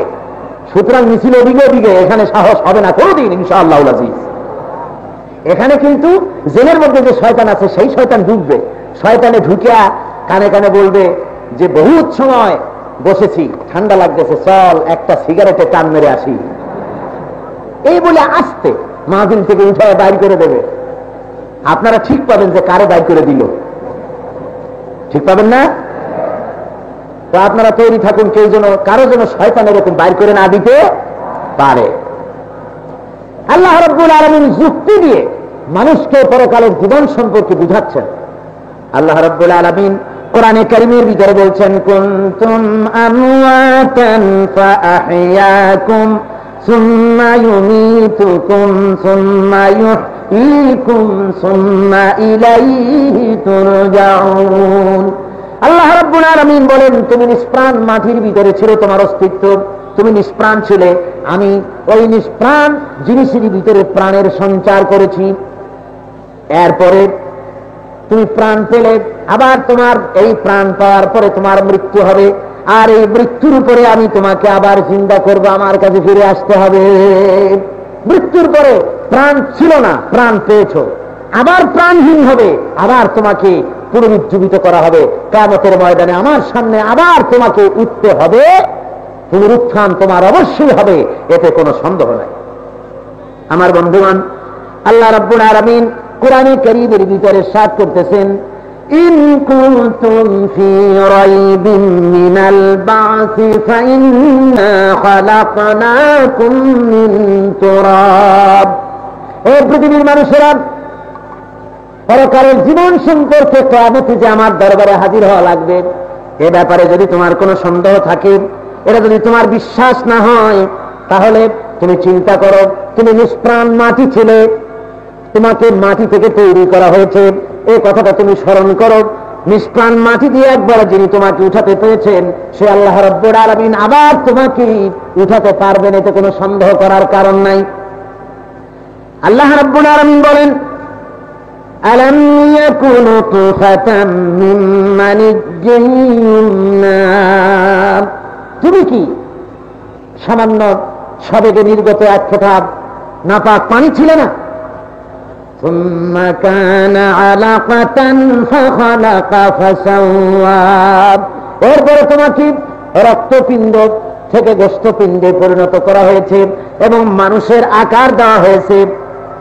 মায়ের পেটের ভিতরে নাপাক পানি ফোটাকে রক্ত, রক্ত থেকে গোশত, গোশত থেকে মানুষের আকার যে খোদা দিলেন, আল্লাহ রাব্বুল আলামিন বলেন আকার দিয়ে, এরপরে আমি ফাজআলা মিনহুস যাওজাইনি যাকারা ওয়াল উনসা। এরপরে মায়ের পেটের ভিতরে আমি কাউকে কন্যা সন্তান বানালাম, কাউকে পুত্র সন্তান বানালাম। এভাবে করে এক ফোঁটা পানি দিয়া নিষ্প্রাণ নাপাক এক ফোঁটা পানির দ্বারা যে কথা তোমার উৎপত্তি করলেন, মায়ের পেটের ভিতরে নারী এবং পুরুষ বানালেন এবং মাতৃগর্ভ থেকে দুনিয়ায় যিনি আনলেন, সেই কথা কি পারবেন না?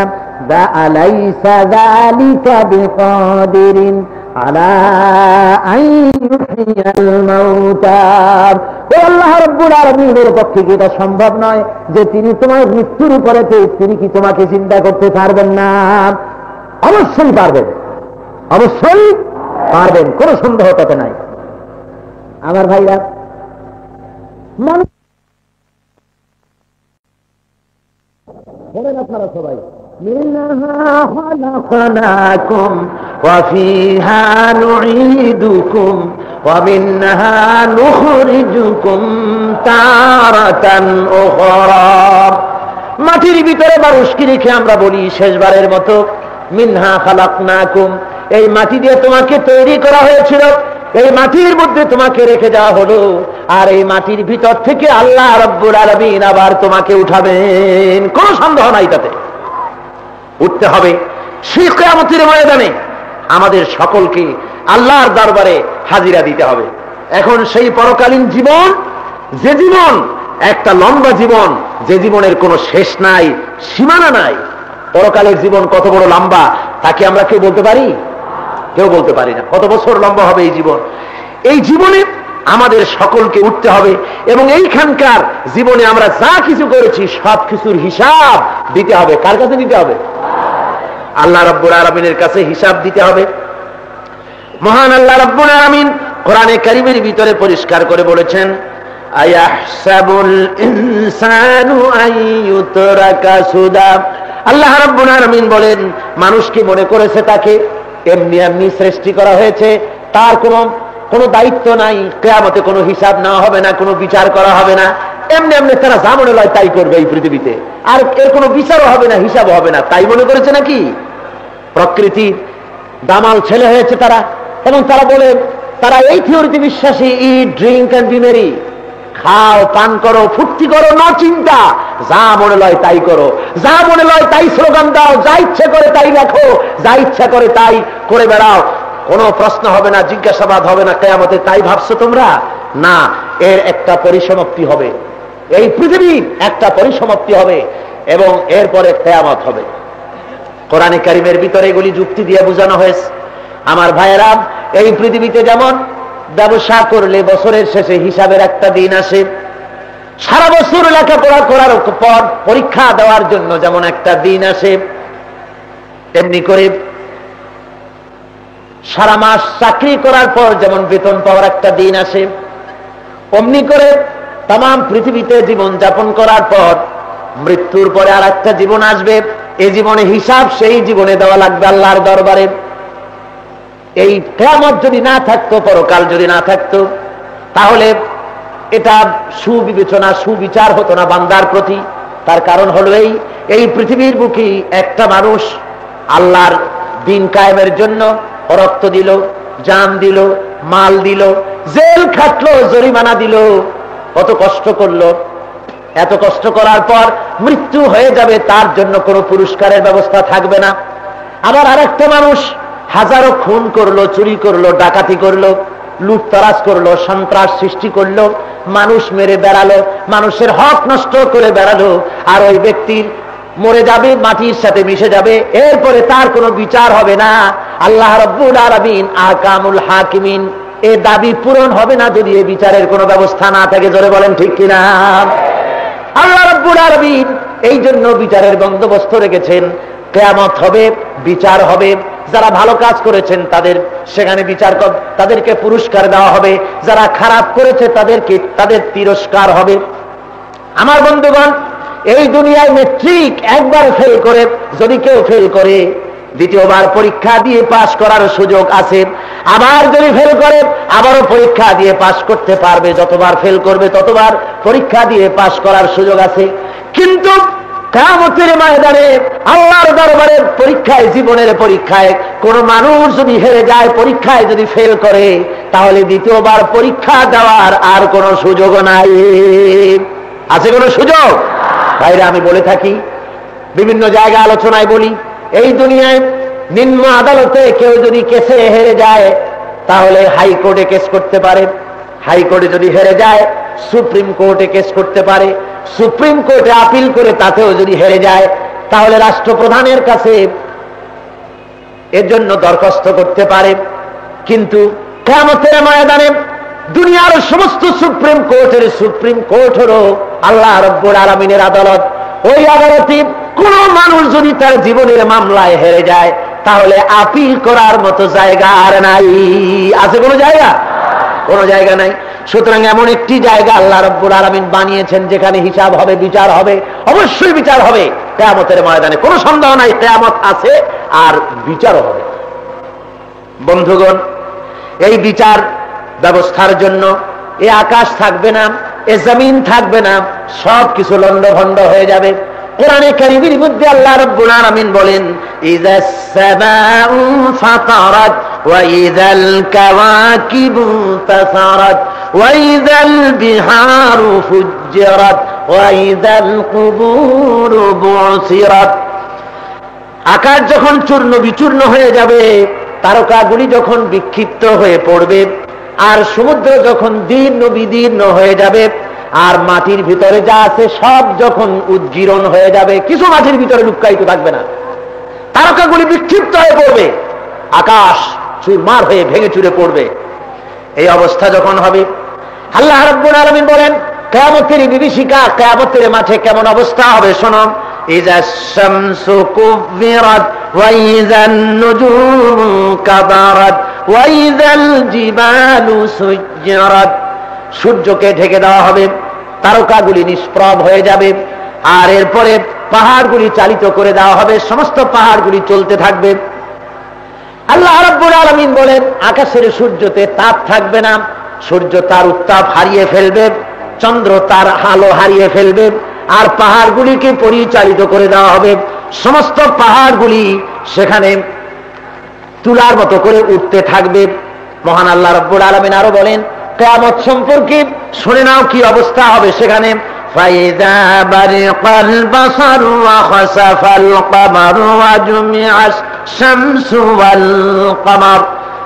চক্ষু বিস্ফারিত হয়ে যাবে, চন্দ্র আর সূর্য একাকার হয়ে যাবে, আর চন্দ্রের আলো হারিয়ে যাবে।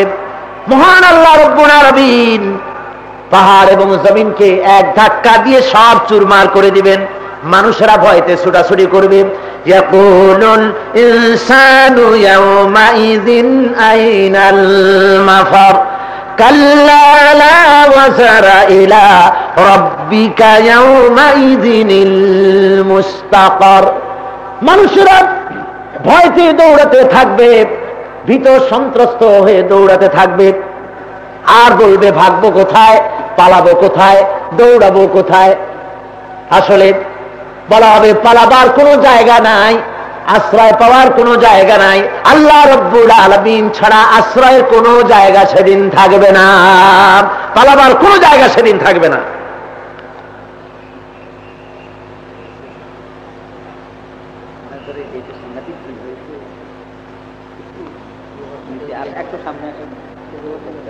দক্ষিণ পাশের চাপ কমছে, এখন আবার পশ্চিম পাশে চাপ সৃষ্টি হয়েছে। আমি পশ্চিম পাশের গেটে যারা চাপ সৃষ্টি করেছেন তারা ঘুরে গিয়ে সামনে চলে যান। লোকদের তো আর আমি কত চাপতে বলবো, চাপার যদ্দূর তা তো লোকেরা চাপছেন, আপনারা ঠিক কিনা? এরপরে আর চাপতে কেমনে বলা যায়? সুতরাং আপনারা ওখানে চাপ সৃষ্টি না করে ঘুরে সামনের দিকে চলে যান। হ্যাঁ, উত্তর দিকে যান, উত্তর পূর্ব কোণে সেদিকে চলে যান। আমার বন্ধুগণ, পরকালের এভাবে করে আকাশ এবং জমিন ভেঙে চুরে চুরমার হয়ে গিয়ে কিয়ামতের ময়দান তৈরি হয়ে যাবে, আর সেইখানে আল্লাহ রাব্বুল আলামিন সমস্ত মানুষকে উঠাবেন। আমাদের সকলকে আল্লাহর দরবারে সেদিন উঠতে হবে। কার দরবারে উঠতে হবে? আল্লাহর দরবারে সেদিন আমাদেরকে খাড়া হতে হবে, সমস্ত মানুষকে উঠতে হবে।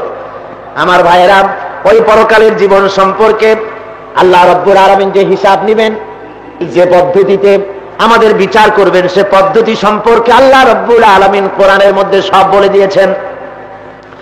ওয়ালাকাদ খালাকনাল ইনসানা ওয়া না'লামু মা তুওয়াসবিসু বিহি নাফসুহু ওয়া নাহনু আকরাবু ইলাইহি মিন হাবলিল ওয়ারিদ। আল্লাহ রাব্বুল আলামিন বলেন, মানুষ সৃষ্টি করেছি আমি, আর মানুষের অন্তঃকরণের ভিতরে কি ওয়াসওয়াসার সৃষ্টি হয় তাও জানি আমি। এ মানুষ, শোনো, বিচার কেমনে করব? তোমার যে শাহরগ আছে, যে রগের উপরে তোমার মাথাটা, এই শাহরগ তোমার যত নিকটে আমি আল্লাহ রাব্বুল আলামিন এর থেকে তোমার বেশি নিকটবর্তী। জোরে বলেন সুবহানাল্লাহ। এ ঘাড় চাইতেও আমি আল্লাহ তোমার নিকটবর্তী। সুতরাং আমাকে ফাঁকি দিয়ে কোনো কাজ করা, জোরে বলেন, যাবে? আমার ভাইরা, আল্লাহ রাব্বুল আলামিন বলেন শুধু তাই না, মা ইয়ালফিযু মিন কাওলিন ইল্লা লাদাইহি রাকীবুন আতীদ। মানুষ এমন কোন কথা বলে না যে কথা আল্লাহ রাব্বুল আলামিনের ফেরেশতারা রেকর্ড করে না রাখে। জোরে কোন সুবহানাল্লাহ। যা বলি আমরা সমস্ত কথা রেকর্ড হয়, ভালো বলি মন্দ বলি, আস্তে বলি জোরে বলি, সব কি হয়ে যায়? রেকর্ড হয়ে যায়, একটি কথাও বাদ পড়ে না। সুতরাং মুমিন ব্যক্তি যে পরকালকে বিশ্বাস করলে সে কখনো দায়িত্বহীন কথা বলবে না, আজে বাজে অপ্রয়োজনীয় কথা বলবে না। আমি দৃষ্টান্ত স্বরূপ বরিশালের একজন বুজুর্গের কথা আমি বলে থাকি। একজন বুজুর্গ ছিলেন বরিশালে জেলার মধ্যে, সাংঘাতিক বুজুর্গ মানুষ। উনি একবার একটা ইলিশ মাছ কিনে নিয়ে যাচ্ছিলেন কোথাও, বাড়ির দিকেই যাচ্ছেন আর কি। তো মানুষের তো অভ্যাস আছে, যদি দেখা হয় পথে কারো সঙ্গে আর হাতে যদি দেখে মাছ, তাহলে সালামের কথা ভুলে যায়, আগেই জিজ্ঞেস করে যে মাছটা কত। এরকম চট্টগ্রামে বোধহয় করে না, সব জায়গায় করে, এরকম অভ্যাস আছে।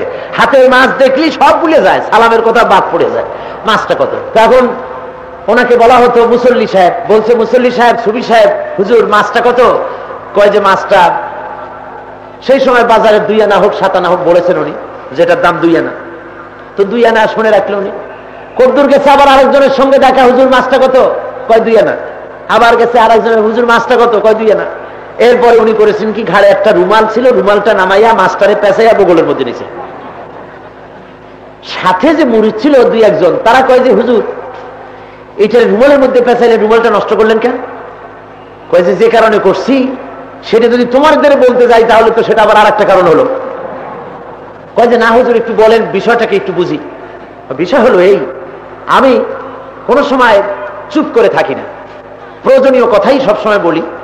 আর কথার যখন দরকার না হয় তখন আমি সবসময় নফিজবাতের জিকির করতে থাকি, আল্লাহ আল্লাহ করতে থাকি, 5 জিকির করতে থাকি। এই জিকিরের সিলসিলা আমার চালু থাকে। তো এখন লোকেরা আমাকে জিজ্ঞেস করছে ইলিশ মাছ কত? আমি বলছি 2 আনা।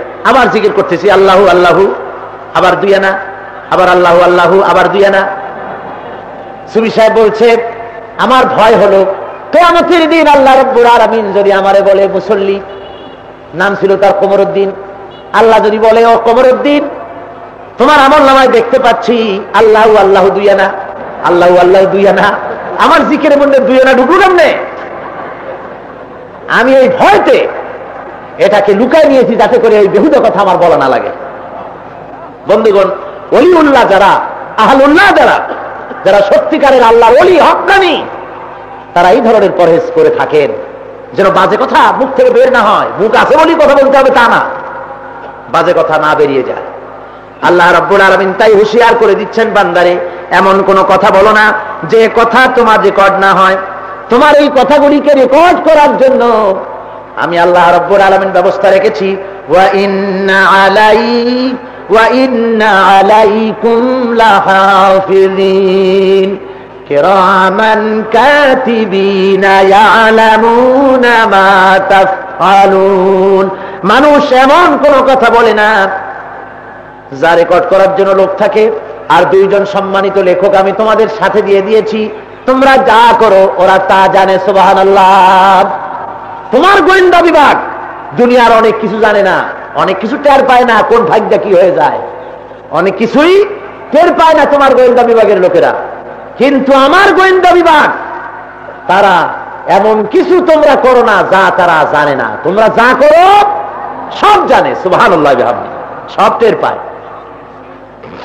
আমার বন্ধুগণ, আল্লাহ রাব্বুল আলামিন কোরআনে কারীমের মধ্যে সব কথা বলেছেন। আমি আপনাদেরকে এভাবে করে আরো অনেকবার আপনাদেরকে শুনিয়েছি। এই পরকালের বিশ্বাস মানুষের ঈমানকে মজবুত করে দেয়, মানুষের চরিত্র ভালো করে দেয়। কিয়ামতের ময়দানে আল্লাহ রাব্বুল আলামিন যে আমলনামা তৈরি করেছেন ফেরেশতাদের দিয়ে, এই আমলনামা ছেড়ে দেওয়া হবে। মুমিনের সামনের থেকে কোন হাতে আসবে? কোন হাতে? ডান হাতে। আর বেঈমানের আসবে কোন হাতে? পিছন থেকে। আমলনামা পেয়ে যাবে, আমলনামা পড়তে থাকবে, দেখবে সর্বনাশ, কোনো কথা তো বাদ পড়লো না, সবই তো লেখা হয়ে গেছে। মুনাফিক এবং বেঈমান ব্যক্তি তখন বলতে থাকবে, আমলনামা দেখে বলবে, মালি হাযাল কিতাব লা ইউগাদিরু সাগীরাতান ওয়ালা কাবীরাতান ইল্লা আহসাহা। কি আশ্চর্য ধরনের কিতাব! যা করলাম সব লেখা হয়ে গেছে, ছোটটাও বাদ পড়ে নাই, বড়টাও বাদ পড়ে নাই, যাই কই, এখন আমার উপায় কি? সে তখন বলবে, আল্লাহ, ফেরেশতারা আমার বিরুদ্ধে মিথ্যা কথা বলেছে, এত সব আকাম আমি করি নাই, এত সব বাজে কাম আমি করি নাই। আল্লাহ রাব্বুল আলামিন বলেন, আমি তখন মানুষের এই কথার জবাবে কি করব তাও তোমাদের শোনাই দিলাম। আল-ইয়াউমা নাখতিমু আলা আফওয়াহিহিম ওয়া তুকাল্লিমুনা আইদিহিম ওয়া তাশহাদু আরজুলুহুম বিমা কানু ইয়াকসিবুন। আল্লাহ রাব্বুল আলামিন বলেন, মানুষের মুখের উপরে মোহর লাগিয়ে দেওয়া হবে, মুখ আর কথা বলতে পারবে না। মুখ থাকলেই কথা কওয়া যায় না, ঠিক কিনা? বোবা দেখছেন আপনারা? বোবার মুখ আছে না আপনার আমার মতো? জিহ্বা আছে না? দাঁত আছে না? কন্যা কেন আছে কিনা? এত সব থাকা সত্ত্বেও তার কণ্ঠ বন্ধ হয়ে গেছে, কথা বলতে পারে না। তাহলে কিয়ামতে আল্লাহ এরকম পারবেন নাকি? আল্লাহ রাব্বুল আলামিন বলেন, জবান বন্ধ হয়ে যাবে।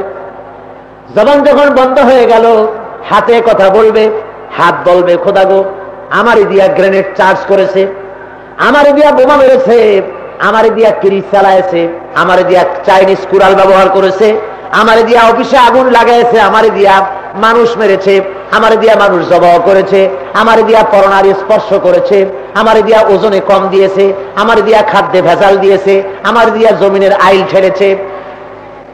ওয়া তাশহাদু আরজুলুহুম, হাতের কথা বলা হয়ে যাওয়ার পর পায়ে বলবে, খোদা গো, আমি সাক্ষী, হাতে যা বলেছে সব ঠিক, যেহেতু আমি তো জানি আমাকে দিয়েই হেঁটে হেঁটে এই লোকটা ওই সব ঘটনার জায়গায় গিয়েছিল, আমি সব জানি। হাতে কথা বলবে, পায়ে সাক্ষী দেবে।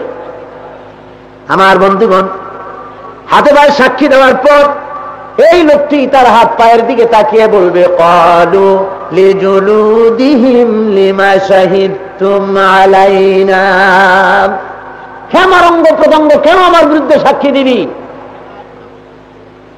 কত সুন্দর করে তেল মালিশ করতাম, কত সুন্দর করে স্নো পাউডার মাখছি, কত সুন্দর করে সাজায় গোছায়া সেন্ট স্প্রে করেছি, আর আজকে আমার বিরুদ্ধে সাক্ষী দিলি? হাত পা বলবে, সেদিন আমাদের জবান ছিল না, আজকে আল্লাহ জবান দিয়েছেন, কাজে আল্লাহর সামনে মিথ্যে বলার দুঃসাহস আমাদের নাই। কোন উপায়ান্তর না দেখে লোকটি বলবে, নাফরমান বলবে, বেঈমান বলবে, রব্বানা আখরিজনা না'মাল সালিহান গায়রাল্লাযী কুন্না না'মাল। হাত পা বলবে, লোকটি তখন বলবে, রব্বুল আলামিন, মেহেরবানি করে জমিনে আমাকে আরেকবার পাঠাও, আমি যদি এইবার যেতে পারি আর কোনোদিন খারাপ কাজ করব না, ভালো ভালো কাম করব। আল্লাহ, তুমি দয়া করে মেহেরবানি করে আমাকে আরেকবার জমিনে পাঠায় দাও। আল্লাহ রাব্বুল আলামিন বলবেন, আমি কি তোমাকে হায়াত দিয়েছিলাম না? লম্বা চৌড়া হায়াত পেয়েছিলে, তুমি ইচ্ছে করলে ভালো কাজ করতে পারতে, তা যখন করো নাই আর জমিনে ফিরে যাওয়া যাবে না। আল্লাহ ফেরেশতাদের অর্ডার দিবেন, ফাহাদুহুম ইলা সিরাতিল জাহিম, হে ফেরেশতারা ধর, এই লোকগুলিকে জাহান্নামে পাঠায় দে, জাহান্নামের রাস্তা দেখায় দে। জোরে করে নাউযুবিল্লাহ। সেই হাসরের ময়দানে জাহান্নামীদেরকে এভাবে নিক্ষেপ করা হবে। আল্লাহ রাব্বুল আলামিন এই পরকালে অস্বীকারী লোকদেরকে লক্ষ্য করে বলছেন, এদের ভাবটাই ছিল আয়াহসাবু আল্লান ইয়াকদিরা আলাইহি আহাদ ইয়াকুলু আহলাকতু মালান লুবাদা। এদের ধারণা ছিল এই যে তারা যে সব আকাম করতেছে তা দেখার জন্য বোধহয় কেউ নাই। তারা বলতো যে আমি অনেক মাল লুটায় দিয়েছি, অনেক মাল খরচ করেছি, হালাক করেছি। আহলাকতু, আনফাকতু বলে নাই, বলেছে আহলাকতু। অনেক মাল হালাক করেছি, অনেক মাল দৌলত নষ্ট করেছি। ওদের ধারণা ছিল যে তাদেরকে আয়াহসাবু আল্লাম ইয়ারাহু আহাদ, দেখার বুঝি তাদের কেউ ছিল না। এ ছিল চিন্তা যে আমাদের দেখবার কেউ নাই, যা খুশি তাই এখানে করা যাবে, এই ছিল তাদের চিন্তা। আর এই চিন্তার ভিত্তিতে তারা দুনিয়ার বুকে কাজ করেছে। আমার বন্ধুগণ, আল্লাহ রাব্বুল আলামিন এই সমস্ত মানুষদের ব্যাপারে বলেন, এরা পরকালকে অস্বীকার করেছে, পরকালকে বোঝে নাই, পরকালের চিন্তা করে নাই। দুনিয়ার সুখ সৌন্দর্যে সব সময় ডুবে রয়েছে, শুধু খাওয়া পড়া, সুখ শান্তি, নারী, মদ, জুয়া, শয়তানি, বদমাশি, এছাড়া তাদের জীবনে আর কোনো লক্ষ্য ছিল না। এটাই ছিল জীবনের চরম এবং পরমতম লক্ষ্য। জনমের মতো খেয়েছে। আল্লাহ বলেছেন কুলু ওয়াতামাত্তাউ, খাও খাও আর পান করো, ফুর্তি করো, যদ্দূর পারো, যত পারো খুশি করতে থাকো। আল্লাহ জালিমদেরকে, সার্কাস সীমালঙ্ঘনকারীদেরকে সুযোগ দেন। ওয়ায়ামুদ্দুহুম ফি তুগয়ানিহিম ইয়ামাহুন, আল্লাহ সার্কাসদেরকে, সীমালঙ্ঘনকারীদেরকে দড়িতে ঢিল দিয়ে দেন, কতদূর পারো দেখি, করতে থাকো। তারপর এক চূড়ান্ত পর্যায়ে যখন আসে, আল্লাহ তখন গ্রেফতার করেন। আল্লাহ রাব্বুল আলামিন বলেন এদের অবস্থা হলো এই যে তারা দুনিয়াকে বেশি পছন্দ করে বসেছে।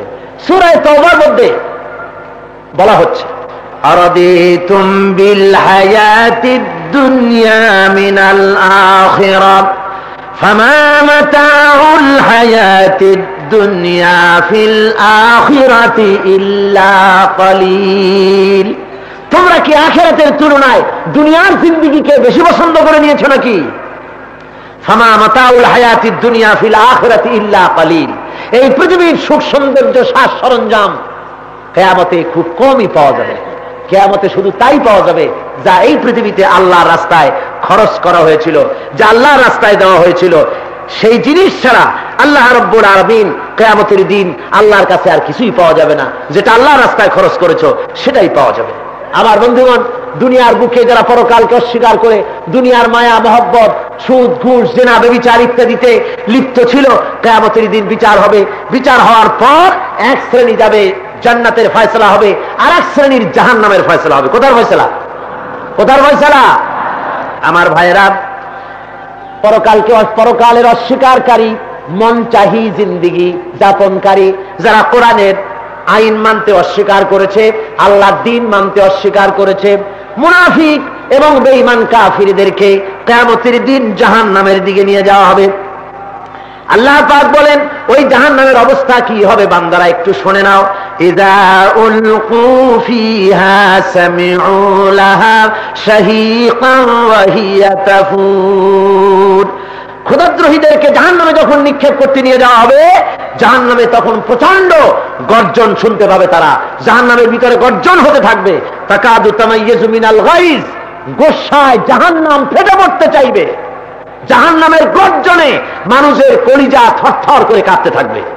এমনকি ওই অবস্থায় যদি আল্লাহ মেহেরবানি করে কোন মানুষের সাথে যদি তার মায়ের পরিচয় হয়, বাপের সাথে যদি পরিচয় হয়, আর যদি কোনো সন্তান তার মাকে বলে, হে আমার মা, দুনিয়ার বুকে কত স্নেহ আপনি করেছেন, মহব্বত করেছেন, নিজের মুখ থেকে খানা বার করে আমাকে খাওয়াইছেন, কত কষ্ট করে মানুষ করেছেন, আমারে কত স্নেহ করেছেন। আজ হাসরের ময়দানে আমি নেকির অভাবে জাহান্নামে যেতেছি, দয়া করে একটা নেকি আমারে দিয়ে দেন। মা বলবে না ফরমান, আল্লাহর ভয় কি তোমার অন্তঃকরণের ভিতরে নাই? জাহান্নামের গর্জন শুনে আর আল্লাহর সামনে দাঁড়ায়া নিজের জীবনের সমস্ত হিসাব দেওয়া লাগবে এই ভয়তে। আমার এতটুকুন কথাও মনে নাই যে দুনিয়ার ভিতরে আমি কোন পুত্র সন্তানের মা ছিলাম কিনা, এই কথাটুকুন আমার মনে নাই। মা তার সন্তানকে পরিচয় দিবে না, পিতা তার পুত্রকে পরিচয় দিবে না, পুত্র তার মাকে পরিচয় দিবে না। এমন এক কঠিন সময় হাজির হবে, জাহান্নামের দিকে নিয়ে যাওয়া হবে মানুষদেরকে। জাহান্নামের গর্জনে মানুষের কলিজা থরথর করে কাঁপবে। আমার ভাইরা, রব্বুল আলামিন পরিষ্কার করে বলতেছেন, কুল্লামা উলকিয়া ফিহা ফাওজুন সালাহুম খাজানাতুহা আলাম ইয়াতিকুম নাযীর। যখনই একদল জাহান্নামের দিকে নিয়ে যাওয়া হবে, তখন জাহান্নামের দারোগা, জাহান্নামের রক্ষক বলতে থাকবে, আলাম ইয়াতিকুম নাযীর, তোমাদের কাছে ভয় দেখাবার জন্য কেউ কি আসে নাই? কেউ কি তোমাদেরকে জাহান্নামের পরিণতি সম্পর্কে বলে নাই যে ইসলাম না মানলে, কোরআনের বিরোধিতা করলে, ইসলামের বিরোধিতা করলে জাহান্নামে যাওয়া লাগবে? কথা তোমাদের কেউ শোনায় নাই? কেন আসলে আজকে এই জাহান্নাম? এই কথা যখন বলবে, জাহান্নামীরা বলবে, ক্বালু বালা ক্বাদ জাআনা নাযীর, হ্যাঁ অবশ্যই আমাদের কাছে ভীতি প্রদর্শনকারীরা এসেছিলেন, আমাদের শোনানো হয়েছে, কিন্তু ফাকাযযাবনা ওয়া কুলনা মা নাযালাল্লাহু মিন শাই। ফাকাযযাবনা, আমরা তাকে মনে করেছি যে মিথ্যা, এ যা বলা হচ্ছে সব মিথ্যে কথা, আমরা এটা বিশ্বাস করি নাই। ওয়া কুলনা মা নাযালাল্লাহু মিন শাই, এবং আমরা বলেছি যে আল্লাহ আসলে এই ধরনের কিছু নাজিল করেন নাই, এরা বানায় বানায় এরকম বলছে, আমরা বিশ্বাস করি নাই। জাহান্নামীরা বলবে তখন, আফসোস করে বলবে, ওয়াকালু লাউ কুন্না নাসমাউ আও নাকিলু মা কুন্না ফি আসহাবিস সাঈর। জাহান্নামীরা বলবে, আমরা যদি শুনতাম, মানে হলো আমরা যদি মানতাম, আমরা আমাদের যা বলা হয়েছিল ওই কথাগুলি যদি মেনে নিতাম, পয়গম্বরদের কথা, কোরআনের কথা যদি মানতাম, আর এইভাবে যদি জীবন চালাতাম, তাহলে আজকে জাহান্নামের ভিতরে আমরা আসতাম না, জাহান্নামে আমাদের যাওয়া লাগতো না। আমার বন্ধুগণ, জাহান্নামের ভিতরে মানুষ যারা অন্যায় করেছে, পাপাচার করেছে, তারা যাবে জাহান্নামে, আর যারা ভালো কাজ করেছে, কোরআনের রাজ কায়েমের জন্য যারা জান দিয়েছে, মাল দিয়েছে, তারা যাবে বেহেশতে। কোথায় যাবে? ওরা যাবে বেহেশতে। বেহেশতিরা তাকায় দেখবে, জাহান্নামীদেরকে দেখতে পাবে, আর জাহান্নামীরাও বেহেশতিদেরকে দেখতে পাবে। জাহান্নামীরা দেখতে পাবে, ওই তো বেহেশতের ভিতরে আমার পাড়ার অমুক লোকটি ইসলামী আন্দোলন করার কারণে তাকে মারতাম, গালি দিতাম, ইসলামের কথা বলার জন্য তাকে অত্যাচার করতাম, কত কষ্ট করে ওই গরিব বেচারা না খেয়ে ইসলামের কথা বলতো, আজকে সে আল্লাহর জান্নাতে চলে গেছে, আর আমি বিরোধিতা করার কারণে জাহান্নামে এসেছি। জান্নাতীরা দেখবে, যারা বিরোধিতা করেছিল তারা তো সব জাহান্নামে আজকে।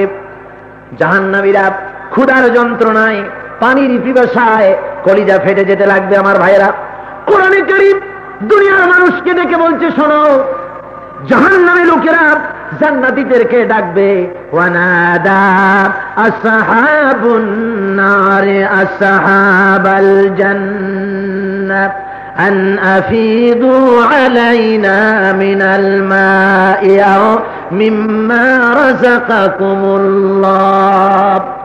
জাহান্নামীরা ডেকে বলবে, ও বেহেশতবাসীরা, আল্লাহ তোমাদের কত নাজ নেয়ামত দিয়েছে, আমি তোমার প্রতিবেশী ছিলাম, দুনিয়ায় যথেষ্ট কষ্ট তোমারে দিয়েছি, কিন্তু আজকে আমি জাহান্নামে এসেছি, পানির পিপাসায় মরে যাই, ক্ষুধার যন্ত্রণায় মরে যাই।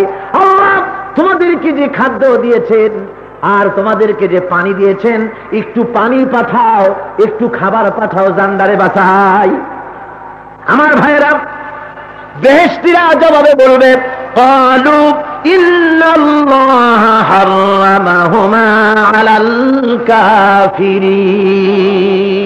বেহেশতিরা ডেকে বলবে, জাহান্নামীরা শুনে রাখো, দ্বীনের সাথে বিরোধিতা করেছো, কোরআনের সাথে বিরোধিতা করেছো, ইসলামের সাথে বিরোধিতা করেছো, তুমি জাহান্নামে গিয়েছো। শুনে রাখো, আল্লাহ রাব্বুল আলামিন জান্নাতের খাদ্য আর পানীয় জাহান্নামীদের জন্য হারাম করে দিয়েছেন।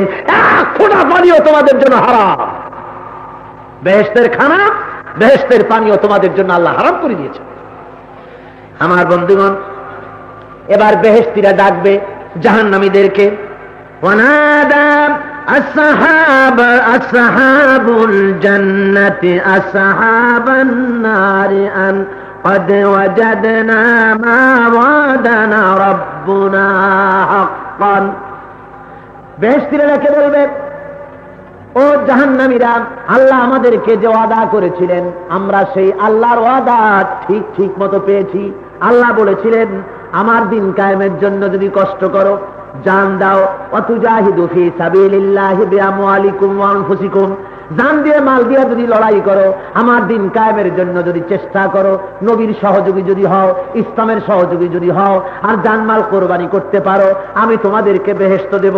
তুমি যদি ঈমান আনো আর আমলে সালেহ যদি করো, ইন্নাল্লাযীনা আমানু ওয়া আমিলুস সালিহাতি কানাত লাহুম জান্নাতুল ফিরদাউসি নুজুলা। আল্লাহ ওয়াদা করেছিলেন ঈমানের সাথে আমলে সালেহ যদি থাকে, কোন বেহেশত দেব? জোরে কোন, কোন বেহেশত?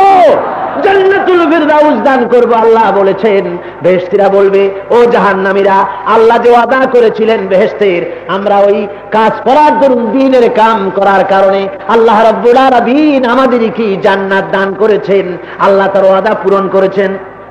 ফাহাল ওয়াজাদতুম মা ওয়াদা রাব্বুকুম হাক্কান। ও জাহান্নামীরা, আমরা তো আল্লাহর ওয়াদা ঠিকঠাক মতো পাইছি, তোমরা কি আল্লাহর ওয়াদা ঠিক মতো পেয়েছো? ক্বালু নাম, বলবে যে হ্যাঁ, আমরাও আল্লাহর ওয়াদা ঠিক মতো পেয়েছি। আল্লাহ বলেছিলেন দ্বীনের সাথে বিরোধিতা করবে, ইসলামের সাথে বিরোধিতা করবে না।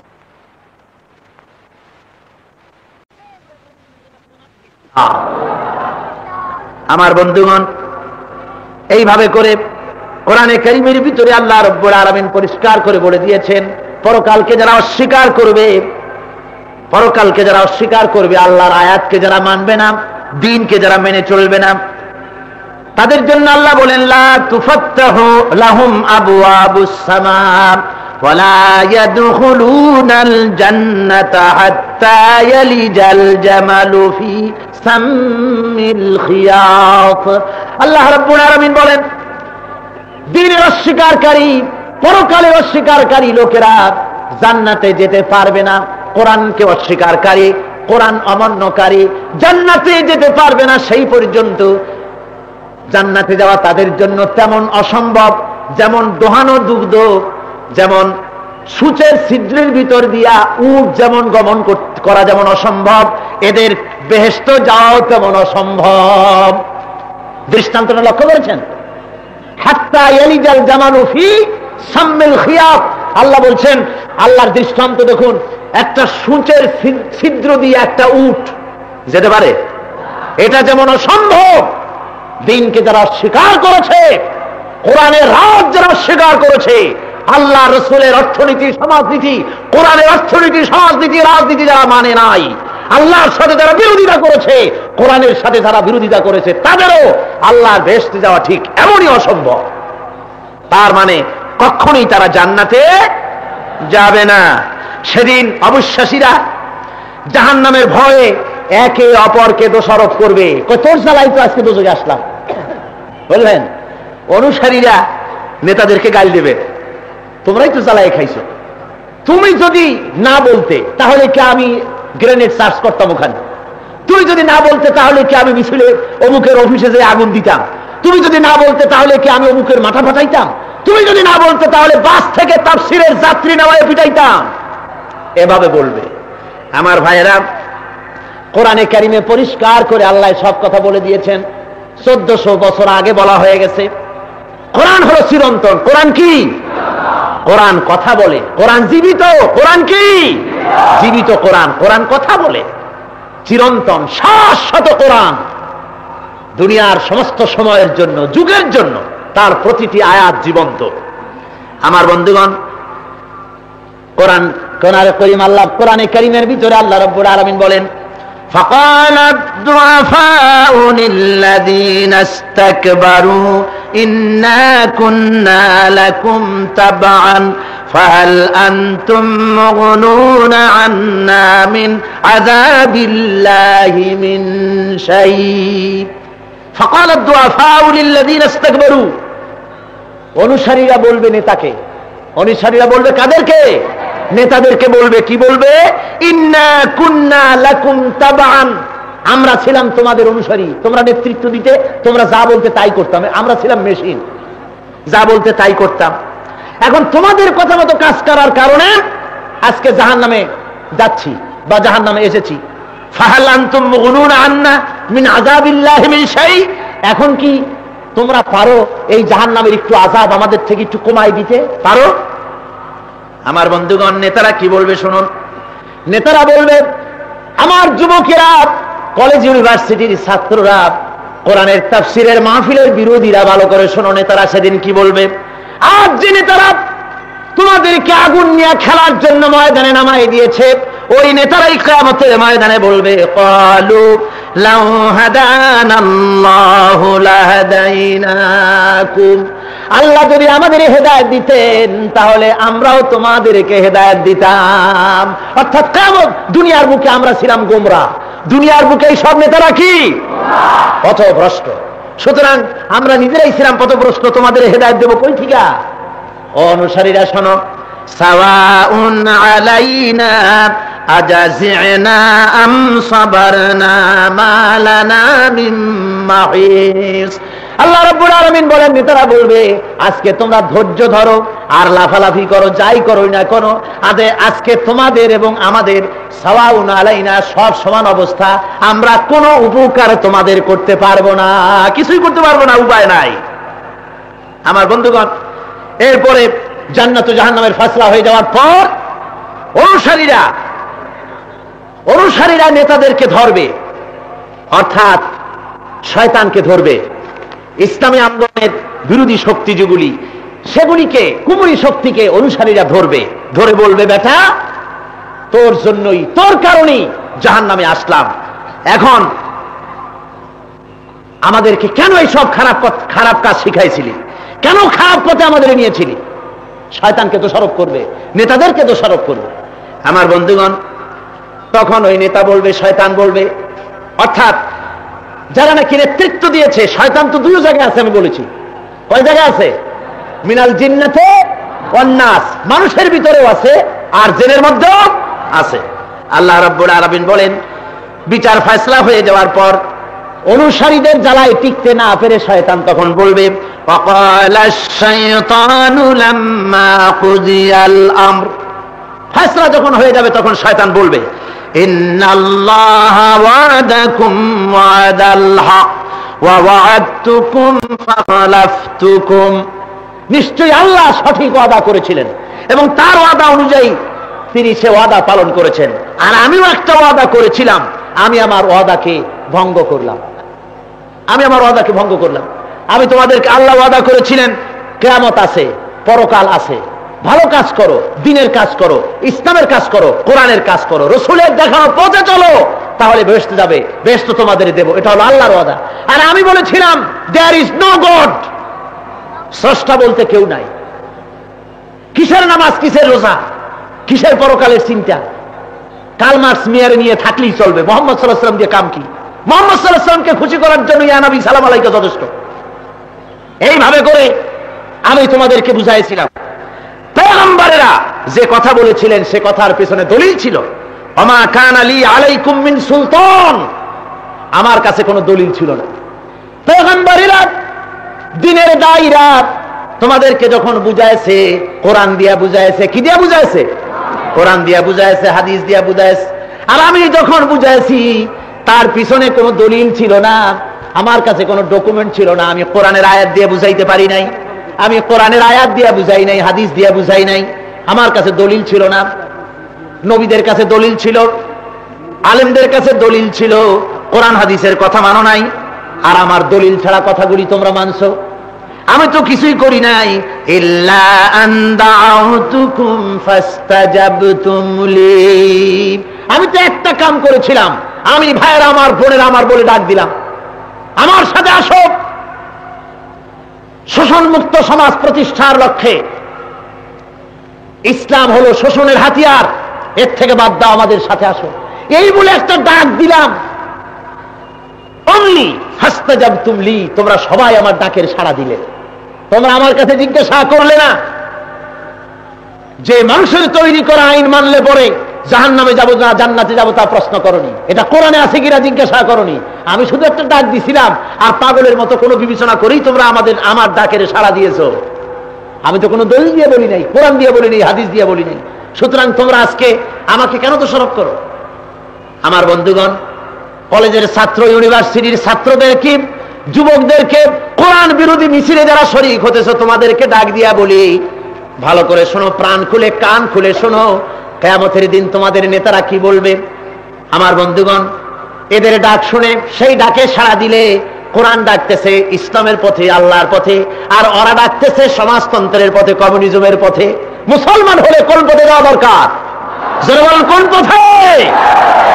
আমার বন্ধুগণ, নেতা সেদিন বলবে ফালা তালুমুনি ওয়ালুমু আনফুসাকুম, আজকে আমাকে তোমরা তিরস্কার করো না, বরং নিজেদেরকে তিরস্কার করো, নিজেদের কপালে নিজেরা হাত মারো, নিজের কপাল নিজে থাপড়াও।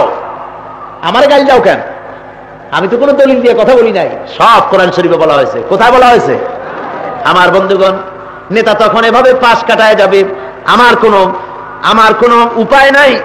মা আনা বিমুসরিখিকুম ওয়া মা আনতুম বিমুসরিখিয়া, নেতা বলবে আজকে তোমাদেরকে কোনো সাহায্য করার উপায় নাই আমার, এবং আমাকেও তোমরা কোনো সাহায্য করতে পারবে না। আমিও যে জাহান্নামে, তোমরাও সেই জাহান্নামে, উভয়ের অবস্থা সমান, আজকে আর কোনো উপায় নাই। আমার ভাইয়া, মানুষের তৈরি করা মতবাদ ছেড়ে দিয়ে আল্লাহর পথে ডাকার জন্যই এসেছে কোরআন।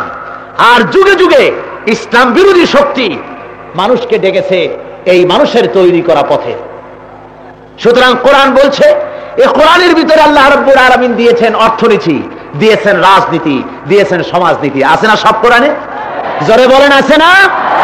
কোরআনে সব আছে। আজকে সেই কোরআন শরীফের আইন ছেড়ে দিয়ে শুধুমাত্র রাষ্ট্র ধর্ম ইসলাম যদি করা হয়, এর দ্বারা কোরআনের দাবি মেটে না, কোরআনের দাবি পূরণ হয় না। বলা হয়েছে বাংলাদেশে রাষ্ট্র ধর্ম ইসলাম করা হয়েছে, দেশের জনগণ গভর্নমেন্টের কাছে রাষ্ট্র ধর্ম ইসলাম এটা চায় নাই, চেয়েছে? রাষ্ট্র ধর্ম ইসলাম এটা হয়েছে ঠিক জাতীয় ফুল যেমন শাপলা, জাতীয় পাখি যেমন দোয়েল, ঠিক ওই রকম জাতীয় ধর্ম ইসলাম। এর দ্বারা জাতীয় ধর্ম, রাষ্ট্র ধর্ম ইসলাম হলে পরে গভর্নমেন্ট বাধ্য নয় একটা আইন ও ইসলামী আইন করা, বরং ইসলামী রাষ্ট্র যদি হয় তাহলে গভর্নমেন্ট বাধ্য প্রত্যেকটি আইন ইসলামী আইন করতে। সেই জন্য ইসলামী রাষ্ট্র করা হয় নাই, রাষ্ট্র ধর্ম ইসলাম করা হয়েছে। আমার বন্ধুগণ, আজকে জনগণকে ভাবে ষড়যন্ত্র করে ধোঁকা দেওয়া হচ্ছে। এই ধোঁকার ইতিহাস অনেক লম্বা। আপনারা জানেন, রাষ্ট্রধর্ম ইসলামের কথা যে বিল যেদিন পাশ হলো, পার্লামেন্টে প্রধানমন্ত্রী তার বক্তৃতার ভিতরে বলেছেন, বিরোধী দলের প্রশ্নের জবাবে বলেছেন, আমরা ইসলামী রাষ্ট্র করতেছি না, রাষ্ট্রধর্ম ইসলাম করতেছি। রাষ্ট্রধর্ম ইসলাম এবং ইসলামী রাষ্ট্র দুটির ভিতরে গালফ অফ ডিফারেন্স, আকাশ এবং জমিনের পার্থক্য। আমরা রাষ্ট্রধর্ম ইসলাম করতেছি মৌলবাদকে ঠেকাবার জন্য।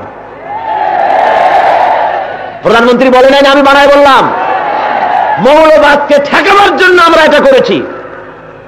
আর বর্তমানে মৌলবাদ হলো সবচাইতে হটকেক, সবচাইতে মুখরোচক শব্দ, সারা বাংলাদেশে, সারা পৃথিবীতে ছড়িয়ে দেওয়া হয়েছে। ইসলামের বিরুদ্ধে যে ষড়যন্ত্র চলতেছে, এটা কি আপনারা এখন অনুভব করেন?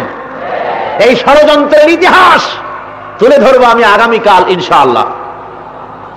তবে আজকে বলতে চাই, ইসলামের বিরুদ্ধে যে ষড়যন্ত্র হচ্ছে তার ভিতরে একটা হলো মৌলবাদ। নতুন নতুন শব্দের ইজাদ করে এরা, নতুন নতুন শব্দ আবিষ্কার করে। প্রথমে তারা বলেছে ইসলামকে ফ্যানাটিক। কি বলেছে? মানে ধর্ম উন্মাদ, ফ্যানাটিজম। তারপরে ইসলামকে ফ্যানাটিক শব্দ যখন বাসি হয়ে গেল, আর কেউ শুনতে চায় না, পচা হয়ে গেছে, গন্ধ আসে, তখন নতুন আর এক শব্দের আমদানি হলো কনজারভেটিভ, মানে প্রতিক্রিয়াশীল না, কনজারভেটিভ রক্ষণশীল। এই রক্ষণশীল শব্দ যখন বাসি হয়ে গেল, আর কেউ কইতে চায় না, তখন বুদ্ধিজীবীরা খুব খাটে। দেখবেন বুদ্ধিজীবীদের মাথায় চুল থাকে কম, চিন্তা করতে করতে হয়রান, চিন্তা করে আবিষ্কার করলো রিঅ্যাকশনারি, মানে প্রতিক্রিয়াশীল। এই শব্দটাও যখন বাসি হয়ে গেল, তখন সাংঘাতিক রকম চিন্তা বসলো সারা দুনিয়ায়। চিন্তা হতে হতে কি বলে ইসলামের গালি দেওয়া যায়, পরে আবিষ্কৃত হলো ফান্ডামেন্টালিস্ট। মৌলবাদ। কঠিন কঠিন ইংরেজি আবিষ্কার করে আর মনে করে যে মৌলবীরা এগুলি বুঝবে না, আবার আমরা যে বুঝি তা ওরা বোঝে না। ওরা আবিষ্কার করলো মৌলবাদ, আর সারা দেশে দেওয়ালে দেওয়ালে এখন লেখা হচ্ছে মৌলবাদকে রুখে দাঁড়াও, মৌলবাদকে উৎখাত করো। দেখছেন না আপনারা পত্রিকায়? মৌলবাদ আসলে কি? মৌলবাদ বলতে ডিকশনারিতে কোনো শব্দ আমি তালাশ করে পাই নাই। আপনারাও খুঁজে দেখবেন যদি আমাকে সাহায্য করতে পারেন। কালকে কোন ডিকশনারিতে মৌলবাদ খুঁজে পাওয়া যায় না, তবে মৌল শব্দ পাওয়া যায়। মৌল শব্দ হলো মূলত্ব থেকে, মূল থেকে এসেছে, গোড়া, মূল, মূল তত্ত্ব, এখান থেকে মৌলবাদ। যদি মূলত্বকে গ্রহণ করলে মৌলবাদ হয়, গোড়া গ্রহণ করলে যদি মৌলবাদ হয়, মূল তত্ত্ব গ্রহণ করলে যদি মৌলবাদ বলা হয়, তাহলে তো এই মৌলবাদী সমাজতন্ত্রীরাও, ঠিক কিনা বলুন?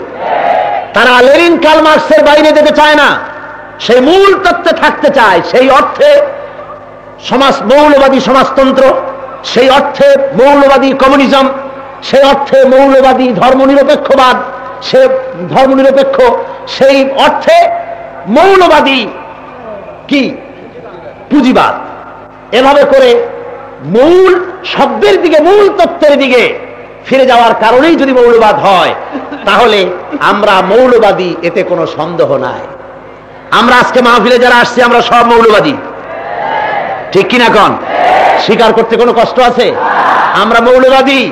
আর শুধু আমরা নই, শুনে রাখো, ইসলামের দুশ্মনেরা, ইসলাম বিরোধীরা, সমগ্র বাংলাদেশে যত মুসলমান আছে সব মৌলবাদী।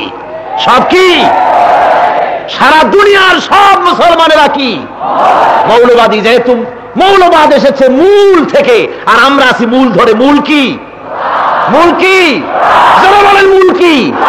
মূল হলো কোরআন আর হাদিস, মূল হলেন আল্লাহর রাসূল। আমরা মূল ধরে আছি, আমরা মূলবাদী। আমরা কি? মূলবাদী। আমরা যদি হই মূলবাদী, মৌলবাদী, তোমরা হলে অমৌলবাদী। তোমাদের মূল নাই, মূল আছে। আর মূল যদি না থাকে, থাকে কোথায়? আগায়। আমরা হলাম মূলবাদী, ওরা হলো আগাবাদী বা শাখাবাদী। মূলের শক্তি বেশি না শাখার শক্তি বেশি? কার শক্তি বেশি? সুতরাং অমৌলবাদী সব আছে শাখায় শাখায়, আর মৌলবাদী 10 কোটি জনগণ আছে মূল ধরে। কি ধরে আছে? এখন এই মূল ধরিয়া যদি ছাড়া মারি, তাহলে অমৌলবাদীরা কোথায় যাবে? ছিটকে সব বঙ্গোপসাগরে পড়ে যাবে ইনশাআল্লাহ। জোরে বলেন ইনশাআল্লাহ। মৌলবাদী আমরা সবাই না, যারা মুসলমান তারা সব মৌলবাদী। হাত উঁচু করে দেখান। আমরা সবাই কি? হাত নামান।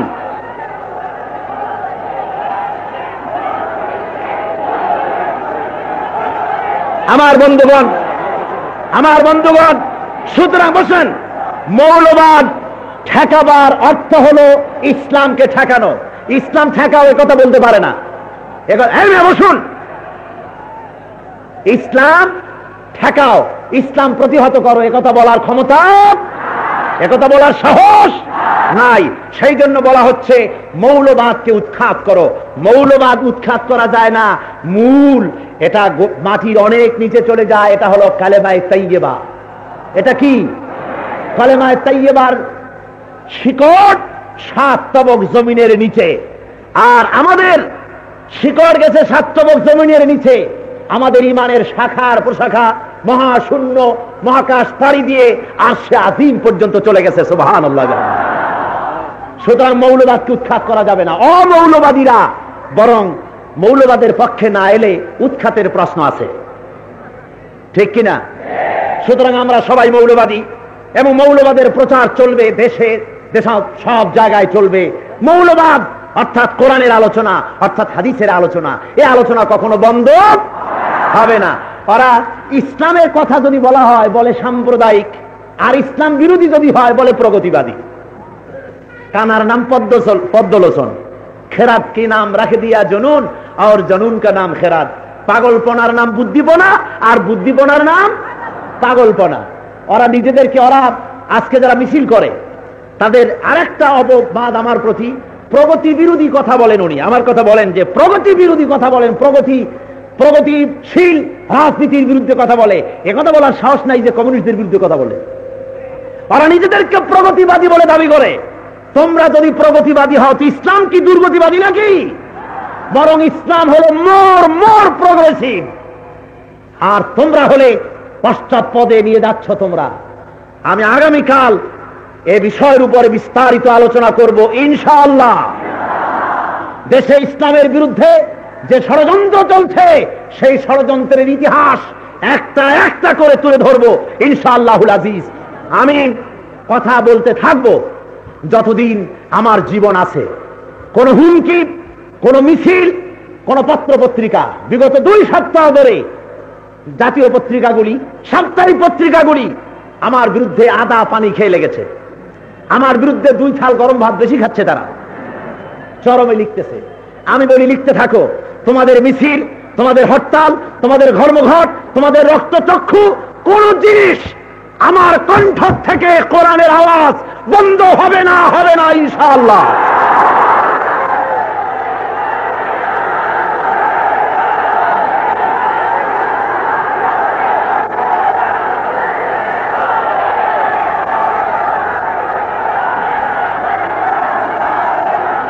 আমার বন্ধুগণ, কোরআনের আওয়াজ নিয়ে, আমরা কোরআনের আওয়াজ নিয়ে দেশ থেকে দেশান্তরে, রাজধানী থেকে প্রত্যন্ত অঞ্চল পর্যন্ত কোরআনের আওয়াজ ছড়িয়ে দেব সবাই। ঠিক আছে, রাজি আছেন না সবাই? এই আওয়াজ চতুর্দিকে ছড়িয়ে দিতে হবে। এক মিনিট আমার বন্ধুগণ, এটা নাই,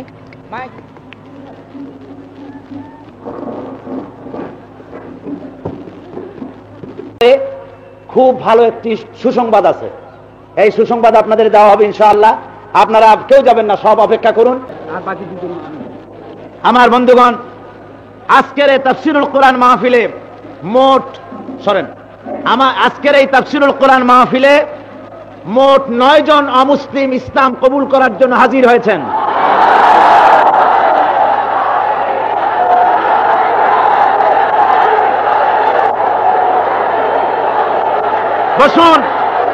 বসুন, বসে পড়ুন। না বসলে আপনারা দেখবেন কেমনে বসেন।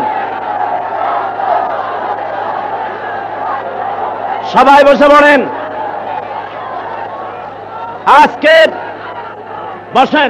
আজকের তাফসীরুল কোরআন মাহফিলে 9 জন অমুসলিম ইসলাম কবুল করতে এসেছেন। তার মধ্যে আপনারা বলেন আলহামদুলিল্লাহ। তার মধ্যে 7 জন হলেন একই পরিবারভুক্ত, আলহামদুলিল্লাহ। এখন তাদেরকে আপনাদের সামনে আনা হবে এবং এরপরে হযরত মাওলানা শামসুদ্দিন সাহেব মাদ্দাজিল্লাহুল আলী তিনি কয়েকটি ঘোষণা দিবেন। এই ঘোষণার পরে ওই 9 জন ভাইকে ইসলাম কবুল করানো হবে আপনাদের সামনে, আপনারা দেখবেন ইনশাআল্লাহ। আগে ঘোষণা শুনুন। দীর্ঘক্ষণ ধরে আপনারা কোরআনে কারীমের আলোচনা এবং পরবর্তী ঘোষণার সময় আপনারা শুনতে পেয়েছেন। আমি আপনাদেরকে অনুরোধ করব যে এই তাফসীরুল কোরআন মাহফিল পরিচালনার ব্যাপারে ইসলামী সমাজ কল্যাণ পরিষদ সাংঘাতিক রকম এবছর মাকরুজ হয়ে আছে। আপনারা এই কোরআন শরীফের তাফসীরের মাহফিলের সাথে অন্তর দিয়ে আপনারা মোহব্বত অনুভব করেন, এটা আমার জানা আছে। এটা ঠিক কিনা বলেন? এই তাফসীরুল কোরআন মাহফিলের সাথে আপনাদের প্রাণের সম্পর্ক, ঠিক কিনা? আপনারা প্রতি বছরই সহযোগিতা করে থাকেন এবং আপনাদের সহযোগিতার কারণে কখনোই ওনারা মাকরুজ থাকেন না। আল্লাহর মেহেরবানি প্রতি বছর ওনারা ঋণমুক্ত হয়ে যান।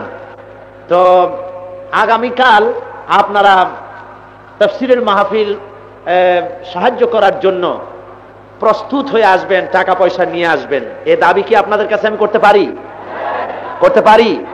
আলহামদুলিল্লাহ। আমি জানি চট্টগ্রামে এমন অনেক বড় লোক আছেন, বিত্তমান লোক বহুত আছেন যারা এ ধরনের মাহফিলের খরচ একজনে দিয়ে দিতে পারেন, দুজনে দিতে পারেন। এমন লোক নিশ্চয়ই এই মহানগরীতে আছে না বলুন? আমি আল্লাহর কাছে দোয়া করব, আল্লাহ পাক যেন তাদেরকে কোরআনে কারীমের এই খেদমতে তারা যেন উন্মুক্ত হস্তে সাহায্য করার তৌফিক যেন আল্লাহর পক্ষ থেকে পেয়ে যান। সবাই বলুন আমিন। আর শুনে ওনার তো আল্লাহ রাব্বুল আলামিন রোগ মাফ করতে পারেন না? তিনিই তো হলেন সমস্ত রোগ থেকে মুক্তি দানকারী। কে? ওয়াইজা মারিতু ফাহুয়া ইয়াশফিন। আমরা যখন রোগী হই আমাদের শেফা দেন কে? আল্লাহ রাব্বুল আলামিন। সুতরাং হে মাবুদ, আকাশ ও জমিনের মালিক, তোমার বান্দি কোরআনকে বিশ্বাস করে 10,000 টাকা দিয়েছে, তুমি মেহেরবানি করে তাকে রোগ মুক্ত করে দাও। তোমার কোরআনের মুজিজা আরেকবার দেখাও, 1000 বার দেখাও, কোরআনের আলো জ্বালাও, কোরআনের নূর দিয়ে বাংলাদেশকে মুনাওয়ার করে দাও। এখন বাকি কথা আগামীকাল বলা যাবে ইনশাআল্লাহ, যদি আল্লাহ আমাকে হায়াতে রাখেন। আরো কথা বলবেন বাংলাদেশের প্রখ্যাত আলেমে দ্বীন, আন্তর্জাতিক খ্যাতি সম্পন্ন শাইখুল হাদিস, মুফাসসিরে কোরআন আল্লামা হযরত মাওলানা সৈয়দ কামাল উদ্দিন জাফরি মাদ্দুজুল্লাহুল আলী। আগামীকাল তিনি তার সারগর্ভ তথ্য এবং তথ্যমূলক বক্তব্য তাফসীরে কোরআন আপনাদের সামনে পেশ করবেন। মাবুদের অত্যন্ত মেহেরবানি, সেই প্রথম থেকে নিয়ে এই পর্যন্ত কোরআনে কারিমের তাফসীরের মাহফিলে প্রতি বছর 10 জন 15 জন করে আল্লাহর দ্বীনের ইসলামকে তারা কবুল করেছে অমুসলিমরা। এটা আপনারা সবাই সাক্ষী, কি বলেন ঠিক না? আজকে আলহামদুলিল্লাহ আমি বলেছিলাম প্রথমে 9 জন তাফসীরুল কোরআন এই ইসলামী সমাজ কল্যাণ পরিষদের সেক্রেটারি জনাব বদিউল আলম সাহেব, তিনি বলছেন যে আরো একজন, মোট 10 জন। আলহামদুলিল্লাহ মোট 10 জন। এই 10 জন এখন ইসলাম কবুল করবেন।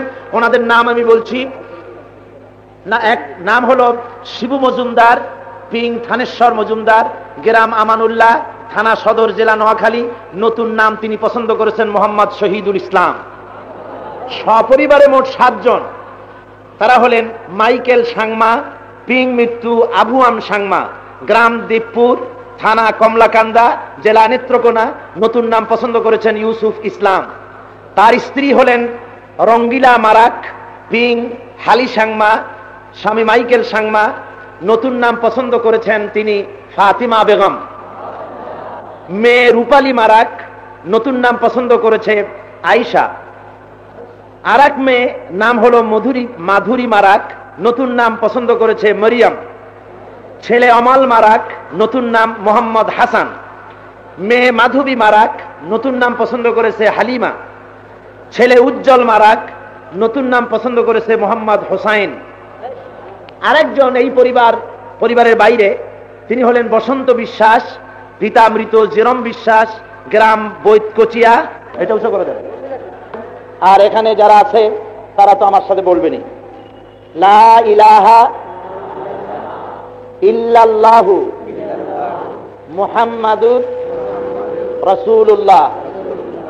আল্লাহ ছাড়া কোনো ইলাহ নাই, মাবুদ নাই। মুহাম্মদ সাল্লাল্লাহু আলাইহি ওয়াসাল্লাম আল্লাহর রাসূল।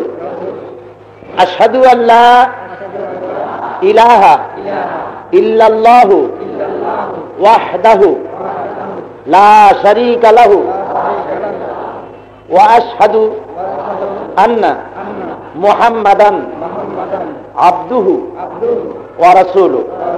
আমি সাক্ষ্য দিচ্ছি আল্লাহ ছাড়া কোনো ইলাহ নাই, মাবুদ নাই। তিনি একক, তার কোনো অংশীদার নাই।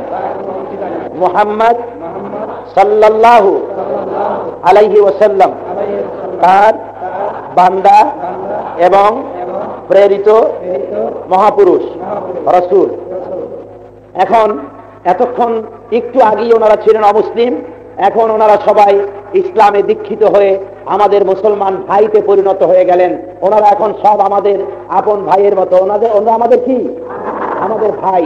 আমি এই বিশাল জনতার পক্ষ থেকে এই নতুন মুসলমান ভাইদের সঙ্গে